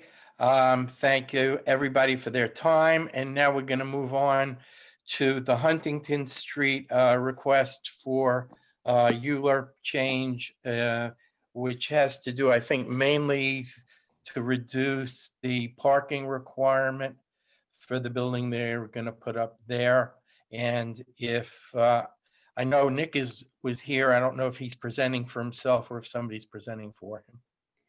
Terrific, thanks. So yeah, I'll be emceeing the presentation. Thanks for sticking around with us.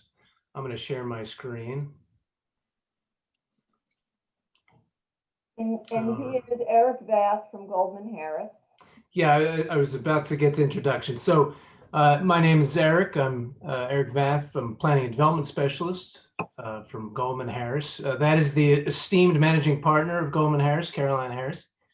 We're also joined by Nick Lembo, who will be saying words. He's chairman and founder of Monadnock Construction. Bill Stein is also joining us. He's the senior principal at Datner Architects. And we also have Gina Worth, design principal from Scape Landscaping. So a lot of good faces. So let me advance this and we'll get started. By way of introduction, this is an application to change the zoning district from an M21 to an M23. We're also concurrently getting a certification for a waterfront public access area, along with several authorizations for minor changes to waterfront requirements. The ultimate goal is to provide a beautiful esplanade on the Gowanus Canal, and we'd like to show you some images. So the proposed rezoning is actually, as was pointed out, is to eliminate parking requirements. The other bulk and use regulations are largely the same. We'll get into specifics in a few slides. But the other purpose of these actions are to allow Monadnock Construction to move their headquarters, which are located on, let me move forward, I'll show you a slide. They're located in 3rd Street on the canal, and they would like to move their headquarters within the IBZ. This will provide not only jobs in the IBZ, but as I mentioned, it will also provide a gateway esplanade to the future Gowanus waterfront access plan, which I know the board has seen. So with that, I'd like to pass it over to Nick to say a few words about Monadnock.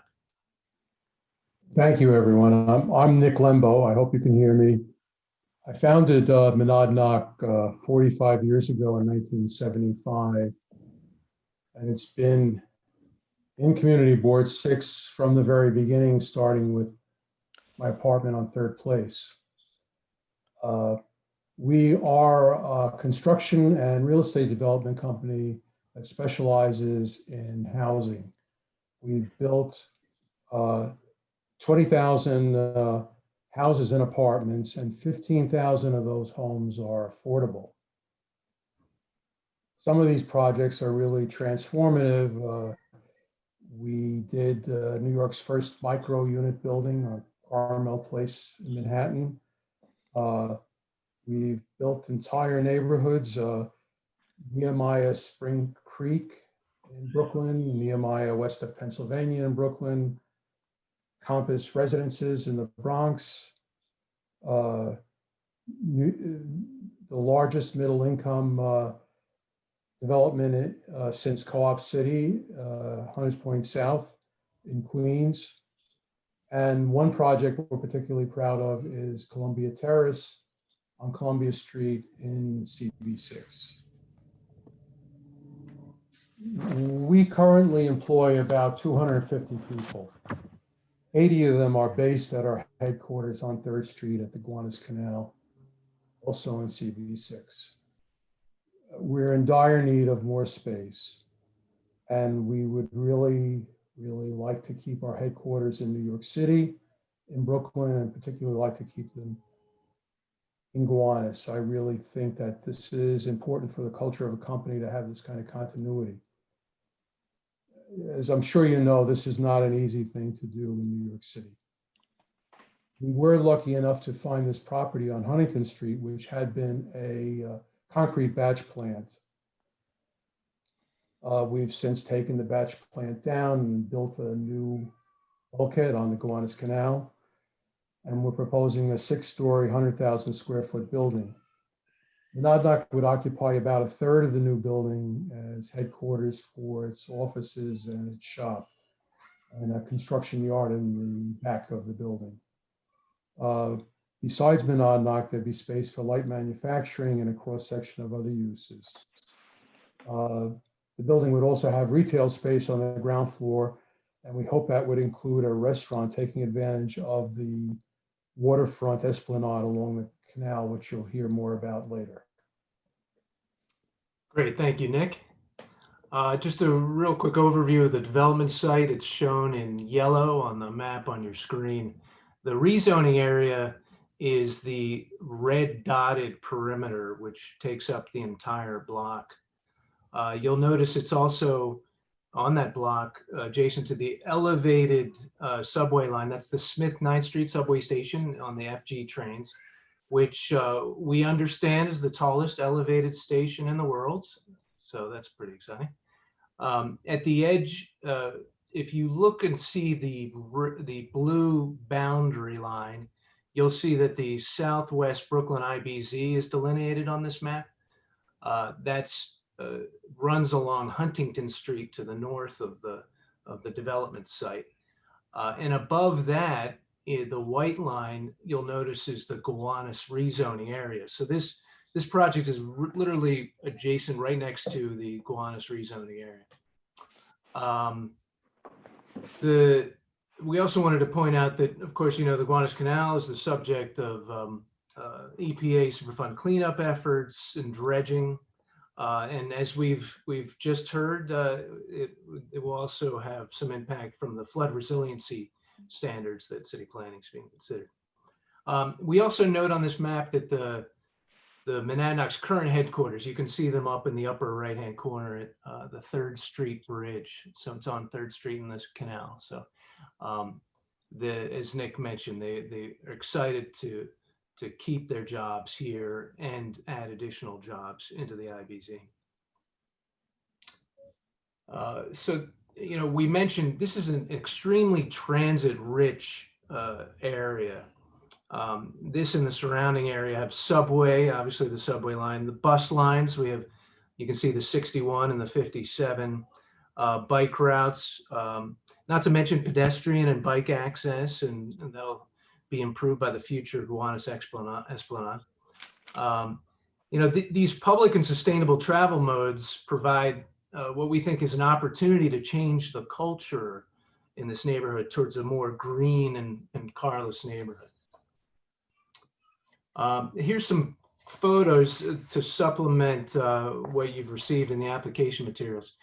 The top left, you see in yellow, that's the development site, and you can see the elevated train line going up above. There also happens to be in the foreground is the New York Tartar Company buildings. Those are actually a historic resource, not landmark, but eligible. And then I also want to point your attention to the photograph on the lower left. Monadnock has recently installed a new, it's a sheet pile bulkhead, which it's a significant upgrade to what was there previously. So we wanted to give you an opportunity to see that. And you'll see also in that photograph there are buses. It's has been used for bus storage recently. Now let's talk about the current zoning briefly. Current zoning, it's an M21 medium manufacturing district with an FAR of 2, a pretty low FAR, and a maximum height of 110 feet, maximum building height. Parking is currently required based on square footage of the uses and the number of employees. What this leads to are actually very high parking requirements for manufacturing districts. Based on the program that Nick proposes, 242 spaces would be required for this project. And that would effectively make Monadnock's use infeasible, because if you try to do below grade parking, it's prohibitively expensive due to the high water table. At grade parking, the area of 242 vehicles would practically take up the entire site, which is meant for not only Nick's building, but his construction yard, his construction business. And then as they've explored in many early studies, if they tried to put the parking inside of the building, it would boost the height of the building and potentially put them up to where the bulk envelope requirements stop. So in this case, there's also, when you add in the waterfront public access area, which is 40 feet from the water line, you essentially have a huge planning challenge that no architect was able to overcome to site all these parking spaces. So that takes us to what we're proposing. And on the left, you see the existing site again in yellow. The M21 extends to the west of the Gowanus Canal there. We propose then the M23 and that whole block. So you see the scope of the rezoning clearly on the zoning map. The current zoning, as we said, is FAR of 2, maximum building height of 110, and very onerous parking requirements.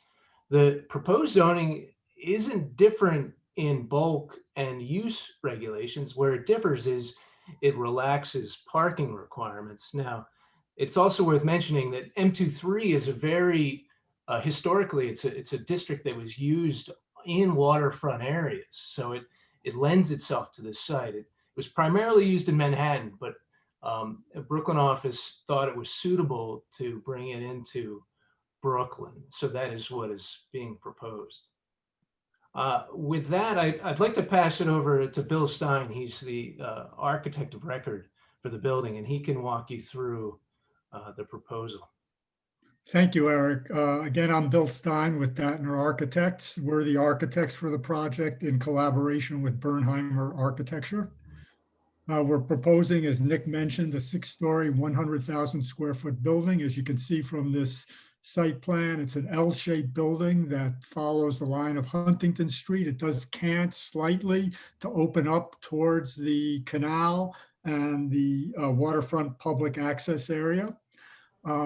The 3-story base of the building will be a red brick base. The setback upper 3 stories will be a dark gray brick. There are large window openings, extensive storefront along Huntington Street and along the waterfront to create a sense of visibility, transparency, and activity and public access to these areas to really improve this end of Huntington Street and provide access to the waterfront. The building will include a green roof, which is shown schematically here, as well as roof terraces for on the lower roofs for tenants of the building. The shape of the L shape of the building encloses the contractor's yard, which will be used for light construction vehicles and is accessed off of Huntington Street at the west end of the site. And with that, I'll turn it over to Gina Worth from SCAPE, who will talk about the waterfront public access area. Thanks, Bill. Yep, so here in front of you, you see the plan for the proposed waterfront public access area. The zone of the WPAA is shown with the black dotted line on the map. And if you were a potential user of this landscape, a member of the public, you would be able to walk directly down Huntington Street through the public access area or through the street corridor itself and arrive directly to the Esplanade. The goal of this public landscape is to create an open, welcoming, and inviting space for all, and to connect people back with the Gowanus Canal. You can walk along the primary pathway, which is shown in gray here, and walk along the edge of the water and encounter a number of different seating options, which includes fixed seating, back seating, social seating that's able to be organized as desired, as well as companion seating that's ADA compliant for people with disabilities. Another primary goal of the project is to create connectivity between different sites and parcels. So the project is aligned to connect with future sites to the north, to the greater esplanades that will be incorporated into the parcels that will be rezoned in the future. And also to the south, there are many parties working to permit access through the MTA property adjacent to the site today. And while that access is not available today, we hope that will be there in the future. And we have designed a connector pathway to the south of the project to enable that in the future. In the interim condition, we have temporary planters there to help green and create a kind of pleasing condition. Another important design element of this project is a lifted grove. The blue bubble in this drawing on the screen, it provides a little vignette of the lifted grove. This is a place where there's lots of flexible bench seating, as well as a constructed arbor that's inspired by the industrial history of the Gowanus that will be planted with native vines, and it's shaded by a large-scale canopy planting of different native and adapted plant species. You can see a couple of areas like in blue, the retail space adjacent to the building frontage, and the goal is that the entire esplanade feels active, open, and welcoming to all. Next slide. To speak a little bit about the planting for the esplanade, we're very focused on using a robust and resilient plant palette within this area that includes native and adapted species to the conditions of the Gowanus. And we're looking for the planting beds to help manage stormwater on the site. We've also proposed some interventions with the bulkhead wall that allow it to step down to the water at moments so that people can have visual access to the water and that you can have different layered resilient ecosystems embedded within the bulkhead itself. Next slide. So if people have detailed questions about stormwater, Sue is on the call to be able to answer questions, but I'll provide a very broad overview of the stormwater strategy. So in addition to the green infrastructure techniques of green roofs and stormwater planting beds, the site captures all of the stormwater and does not connect back to the CSO system.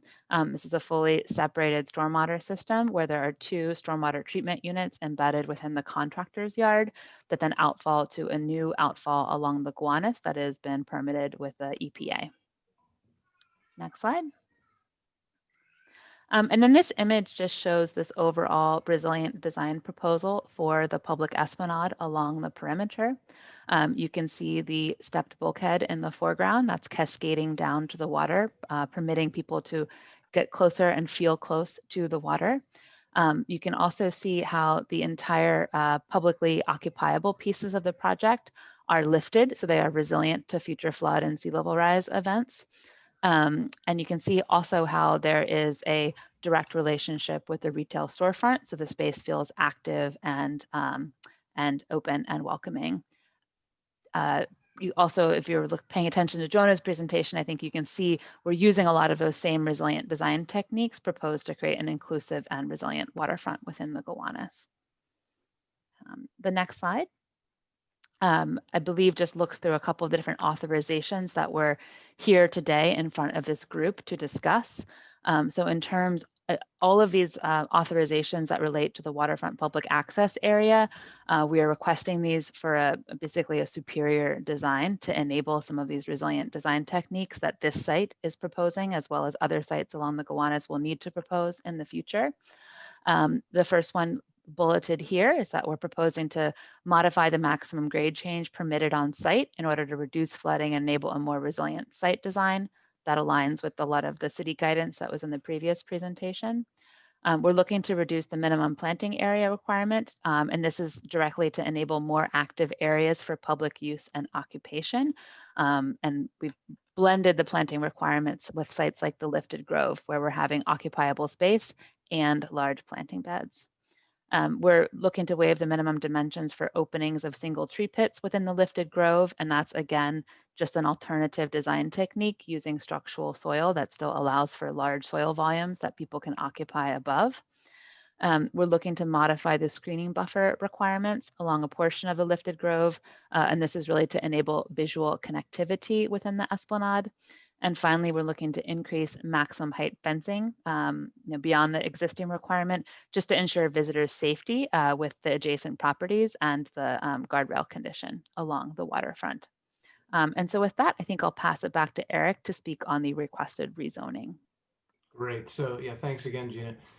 So you see from the authorizations above that, that the main purpose too of our application is to rezone from M21 to M23.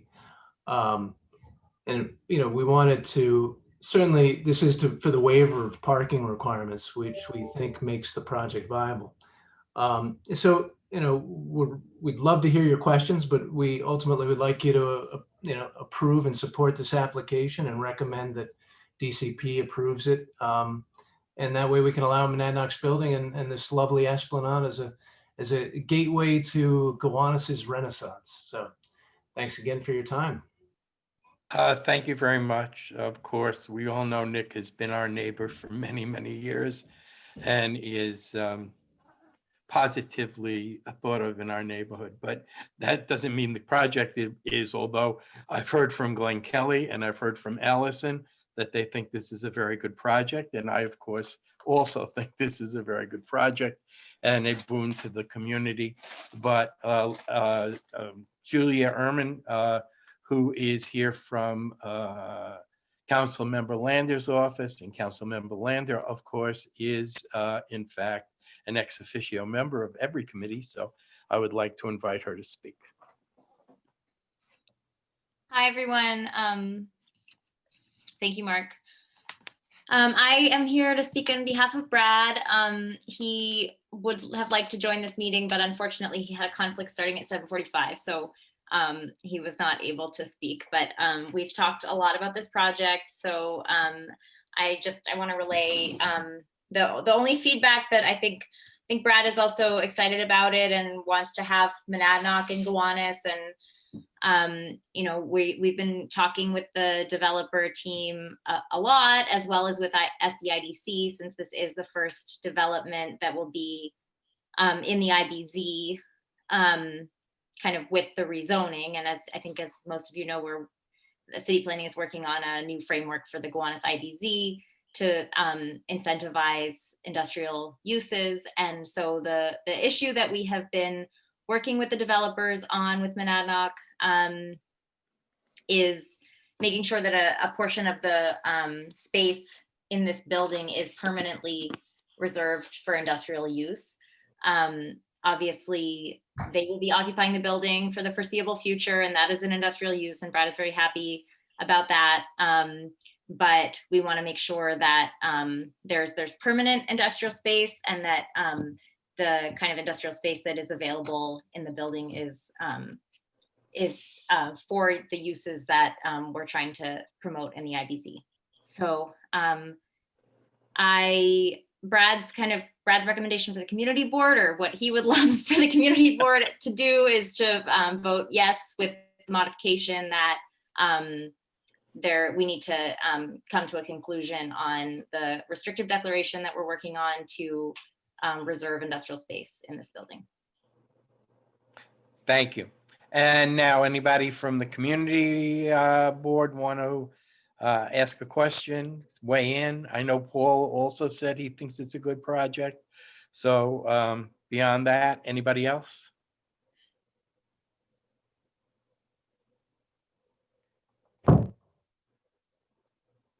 Joanna has her hand up. Joanna has her hand up. Go ahead. I was also looking at the mix in this building, and right now the ratio is like 92 some thousand square feet of office and maybe light, based on what Nick said tonight. And then like under 20 for industrial official. No, so I just, that was what was reported. Maybe there's some clarification the team could make, but I would like to see that higher too. Like definitely make flexible space that can be used for medium to heavy industrial, not just light. And then I just wanted to sing hallelujah choir praise for getting rid of the parking. It's something I'm hoping we're going to be able to do throughout the Gowanus rezoning, given what a transit-rich environment it is, how we're shooting for walkable, bikeable neighborhoods. Something just came out this week saying that the city is way behind in reaching our emissions reductions goals. And every time you build a parking space, you're encouraging someone to drive. So I'm excited for this project as a model. Thank you. Anyone else? Speak now or forever hold your peace. Well, I'd be curious, Mark, if I could, to hear what the team thinks of the restrictive declaration proposal from the council member. Carrie, would you like to address that, or should we open it up to Tom? Oh, you're on mute. Okay, yeah, there. Tom, if you're available, happy to have you speak, or I can go ahead. Is Tom left up? So Ty, I don't suppose you could turn on Tom's microphone. Tom McMahon, he's Oh, sure. Okay, I see him in the under attendees. Give me a second. great. Thank you. And Tom, I think you'll have to unmute yourself as well. Hello, Tom McMahon. Mute. Yes. Hi, Mark. Hi, everybody. Thanks for staying so late to work on this. As Julia said, we've been going back and forth and working closely with the councilman. I think we all agree this is a great project.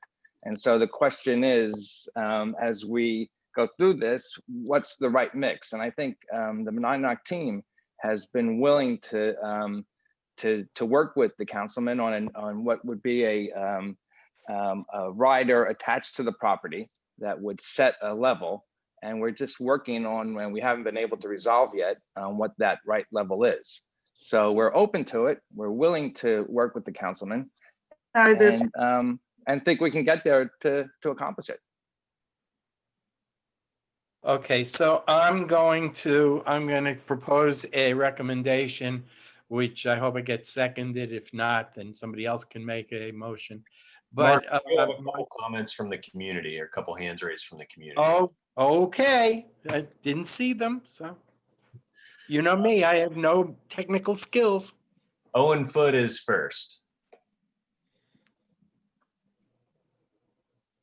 Thank you. And I second all of the positive comments with regard to Monadnock as well as parking reduction. The main concern I have obviously is with regard to the so-called public amenity space.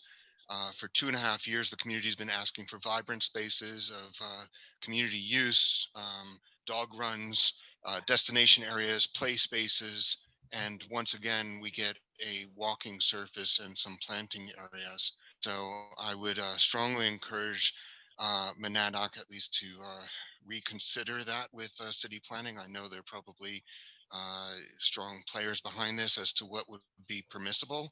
But what you've proposed is identical to the space in front of 363 Bond Street, which is just attracting graffiti, drug use, and teenage drinking. So I encourage you to stop by and take a look. But my question is really, you show recreational boating in the waterway, which is fabulous, but there's zero opportunity for them to get on or off the water safely. And we have visiting kayakers from throughout the harbor. This will be a great destination for them to support your local retail. So I implore, I think it's Community Board 6, to, in your proposed recommendation to the board tonight, include the condition that the developer add safe access to and from the soon to be clean canal waters, so those recreational boaters actually have an opportunity to participate in this vibrant new development for the Gowanus community. Thank you.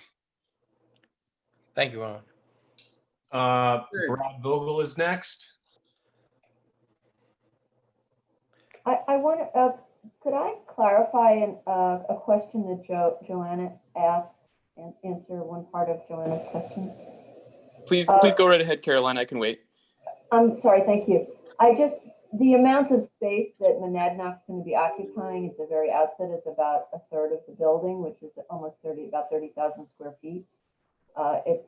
Which is more than I think you added up. I just wanted to point that out. I actually have a follow-up question. I guess that use, is that considered industrial because of the building company, even if it's an office-y type use? It's industrial. It's a construction company, and their yard is a industrial use in the zoning. Most uses now take place in offices, even design. It's remarkable how industry has changed. But it's an industrial use under the zoning, and Brad and Julia agree that that use qualifies. I just want to jump in really quickly because I think we do want to make sure that their uses in the building are that there is a space within the building that's being used for industrial uses. And so I think we do have some, we have not talked specifically about the breakdown between office and like the specific breakdown in the plan between office and industrial space.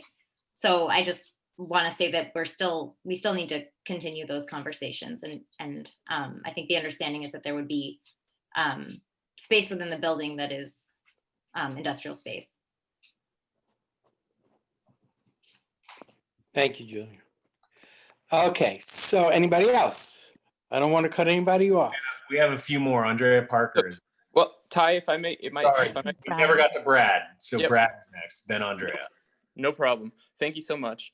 No, I just wanted to say, as the captain of the Gowanus Dredgers Canoe Club, obviously we love the waterway and we love seeing canoes and kayaks in the renderings. I did want to echo, though, Owen's comment about the need for more places for safe access along the canal. And I'm sure a lot of people on this call and on the project team have seen how, we have an increasingly steel bulkheaded waterway. So it's getting more and more difficult for watercraft users to get in and out of the canal, or people who happen to fall in from the bridge or from land. So that is what I would ask too, is that the committee would recommend to the board as a condition that there be some sort of access for watercraft to get in and out of the water. My suggestion would be to try to replicate the dock at 2nd Street at the foot of Huntington Street. A second point is considering the use of mooring bollards interspersed along the edge of the waterfront, especially if this is going to be an industrial facility in part, having the ability for vessels to dock along this waterway, even if only infrequently, I think could actually enhance the value of this site to a potential occupant or business, and also permit other ways to activate the shoreline by bringing in educational, historical, or even recreational vessels along this waterway. And it can be done in tandem with the type of shoreline that Scape was envisioning, I believe. And then lastly, I just wanted to ask a question about what the small brick building at the corner of 9th and Smith, what's the intent for that building? Because as far as I can tell from the site map, it is included in the site that would get, that would go through ULURP. Just wanted to know about that. Thank you so much. I can respond to a couple of Brad's questions, and maybe someone else can respond to the brick building concern.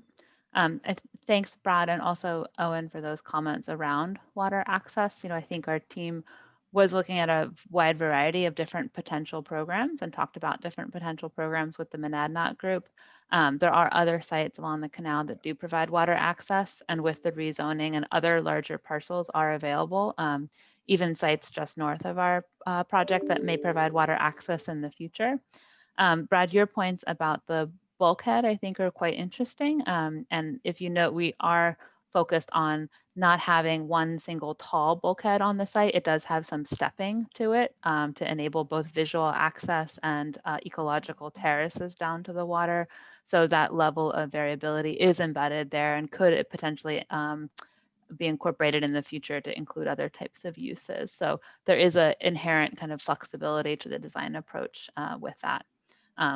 And I think the idea about mooring bollards is quite interesting and something the team should discuss.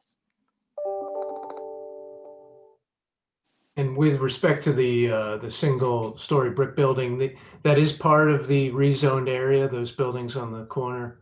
But they are not part of the development site, so there are no plans for those buildings at this time. Thank you.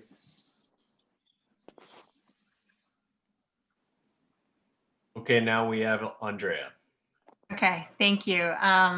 Thank you all for this presentation. Monadnock and team, I agree that this is a great project, and I'd also respectfully disagree with Owen that this is the same as the Lightstone Esplanade. I think specifically the having an active storefront on, or an active commercial front that opens up to the Esplanade is a huge difference, as well as more appropriate planting and occupiable space. The one thing that this isn't as much a comment on the proposal as it is on, sort of for the community board to think about as we move forward with the Gowanus rezoning, is this potential connection to a transit plaza in the south that would connect to the Smith 9th Street stop is something really critical that we should all be looking for in the EIS as we see what the open space quotient is, and then as we look to capital asks to the city. It would not take much to make that space occupiable and potentially even activated, and it would really increase the capacity for folks to get around the neighborhood. That's all. Thank you. Well, I have somebody who wants to make a motion if we're finished with the comments. We have two more, actually. Sorry. Okay. A lot of folks want to talk on this one. Celeste Lecomte. I'm here. I just plugged in my phone that was running out of juice, and I'm here to midnight, so go ahead. Hi, this is Celeste Lecomte, and I'm also a member of the Gowanus Dredgers. I won't, since there are other people who want to speak, I won't say too much, but I wanted to just add my support for the idea that Monadnock consider adding on-water access from the site. As a regular boater myself, I know that one of the real benefits down in Red Hook at Valentino Pier is that there is in fact actually a place for people to get out. And if you spend any time there, you do actually see boaters from around the city coming in, landing on the beach there, visiting the local businesses, eating key lime pie, getting pizza, having dinner and drinks. And I think there's a real opportunity here, not just a safety benefit, but a real community improvement. So thanks.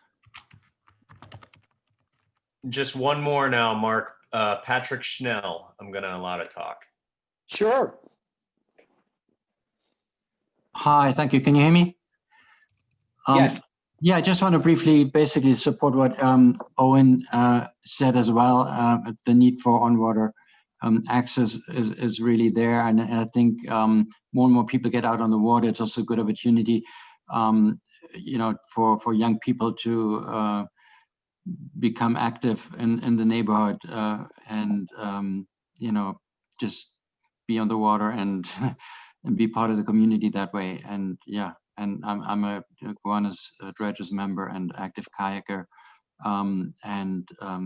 But I would also like to help really build a community of people that use the water in a productive manner. That's all. Thank you. Thank you. Okay, I lied, Mark. Your esteemed co-chair, David Briggs, has one more question to ask. Cool. I would never cut David off, so go ahead. Oh, I feel blessed. So this question is for Julia and Tom. Can you guys give us a sense of how far apart you are on this restrictive declaration regarding the industrial space? I mean, I just want to get a sense of what, are you this far apart? You're that far apart? I mean, what are the two ends of the spectrum here? If you can share that. Sure, I'm happy to speak, or Tom could go ahead, either way. You go, Julia. I think from our perspective, we're getting closer. We've worked really hard together on it, and we are now going back and forth on actual agreement text, and there's still some negotiation, but I think we feel like we're kind of within reach of a good agreement. Well, I'm sorry, let me be more specific. What's the range of industrial space that may wind up in this building? Well,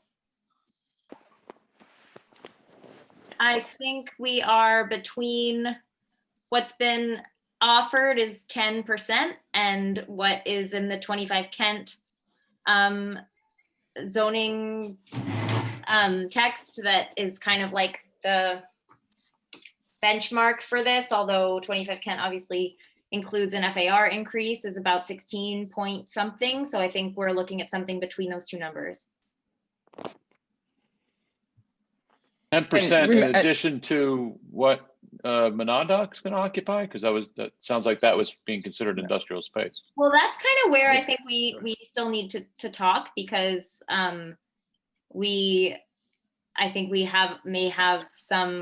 need to get to an agreement on that issue. Yeah, and I think it's all in the hypothetical case that should someday Monadnock have to leave the property or downsize, there would want to be some level of guarantee that the councilman wants that the space would be focused on industrial uses or some level of it. And we're going back and forth on it. We've had some good conversations with the South Brooklyn Industrial Development Corporation to work with us on coming up with a strategy and a standard. So, I think we're cautiously optimistic that we'll get to an agreement. Yeah, and I believe that Ben is here. So Ben, if Ben wants to say anything, I encourage that. But also, I do just want to repeat that, we've talked about we had talked about kind of finding ways to do this in the zoning. We kind of landed on a restrictive declaration because it was kind of better, more within reach of what seemed possible within the time frame. We had talked about, I think at an earlier time, Monadnock's space in the building. I think I should just say it this way, that any sort of industrial space that Monadnock is using in the building, we kind of had talked about that counting towards the industrial set aside, but I think we will have to talk about, I don't think the council member is supportive of use of office space counting towards that amount. So I think that's something that we still have to discuss.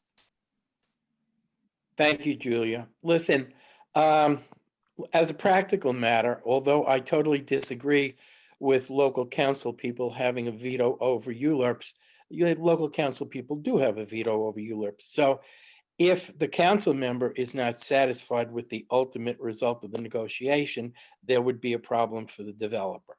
So in any event, I would hope we will make a resolution that supports the councilman's intent to have commercial use in perpetuity on the site, and also supports the reduced use of parking spaces and the rest of the application. And then I would suggest, and I'm going to let Glenn make the ultimate resolution, that if practical for the developer, that we have some sort of way for people to get from the water to up to the esplanade.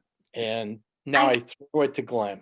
Can I add just very quickly? I know it's really late, but I do want to make sure that I say, because I don't think I said this before, that Brad is very supportive of the parking reduction and excited about the esplanade and excited to have Manad, and like there's a lot, we really do want to make this work. So I just want to make sure that's clear. That was understood. Okay. Mark, we do have one more question from a committee member. Joanna Smith would like to ask a question. Of course. I want to get out of here too, but I have a quick one for the team. I'm curious what the relationship is like right now with the MTA and how your construction may or may not impact that big elevated thing over you. Don't knock it down. No, everything has to be approved by the MTA. In fact, we've already gone through an approval process. There are lots of special measures we have to take when we're putting in, particularly when we're putting in our foundations and the use of a crane.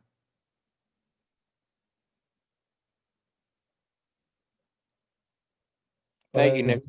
This is an easy one. Thank you, Nick. Glenn, do you want to make the? Yes, first I just want to comment that the comments, the questions, the discussion were all wonderful. So well done, everyone. Second, I served 6 years on the Brooklyn Bridge Park Community Advisory Council and repeatedly asked for some emergency egress from the water, just in case, somebody falls in. To my knowledge, they've never provided that. So in all of Brooklyn Bridge Park, there's no way to get up out of the water. And I think the suggestion that we provide regular egress from the water is good for public safety. So I would encourage you to do that.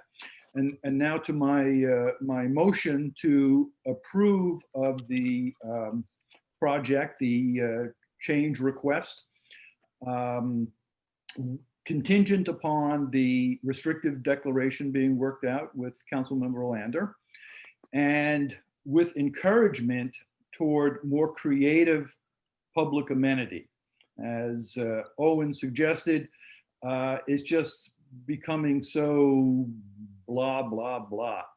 So a more creative public amenity that is perhaps a destination. If more people are attracted to it, it's less likely to result in destructive uses and attract, less likely to attract the wrong people and the wrong uses.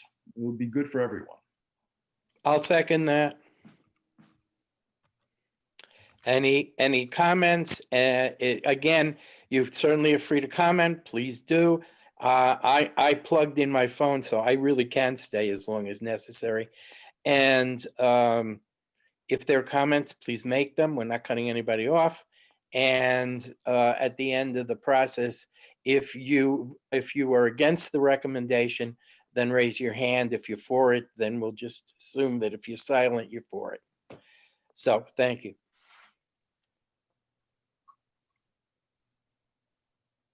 Mark, can I ask a point of order? Now that we have a motion on the floor, it's only committee members who can speak, right? Absolutely, only committee members.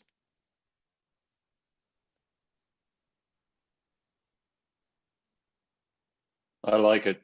Let's go home, although we're home already. But. Okay, so nobody's raised their hands? Ty? Not from the committee, no.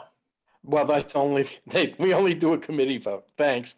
Okay, thank you very much for the whole development team giving us the rundown on this. Thank you for staying till 8:30. We appreciate it. And have a good evening, everybody. Thank you. Thanks so much. See you next week. Some of you. Yeah, right. And for those I don't see, happy holidays. Yep. Take care. Take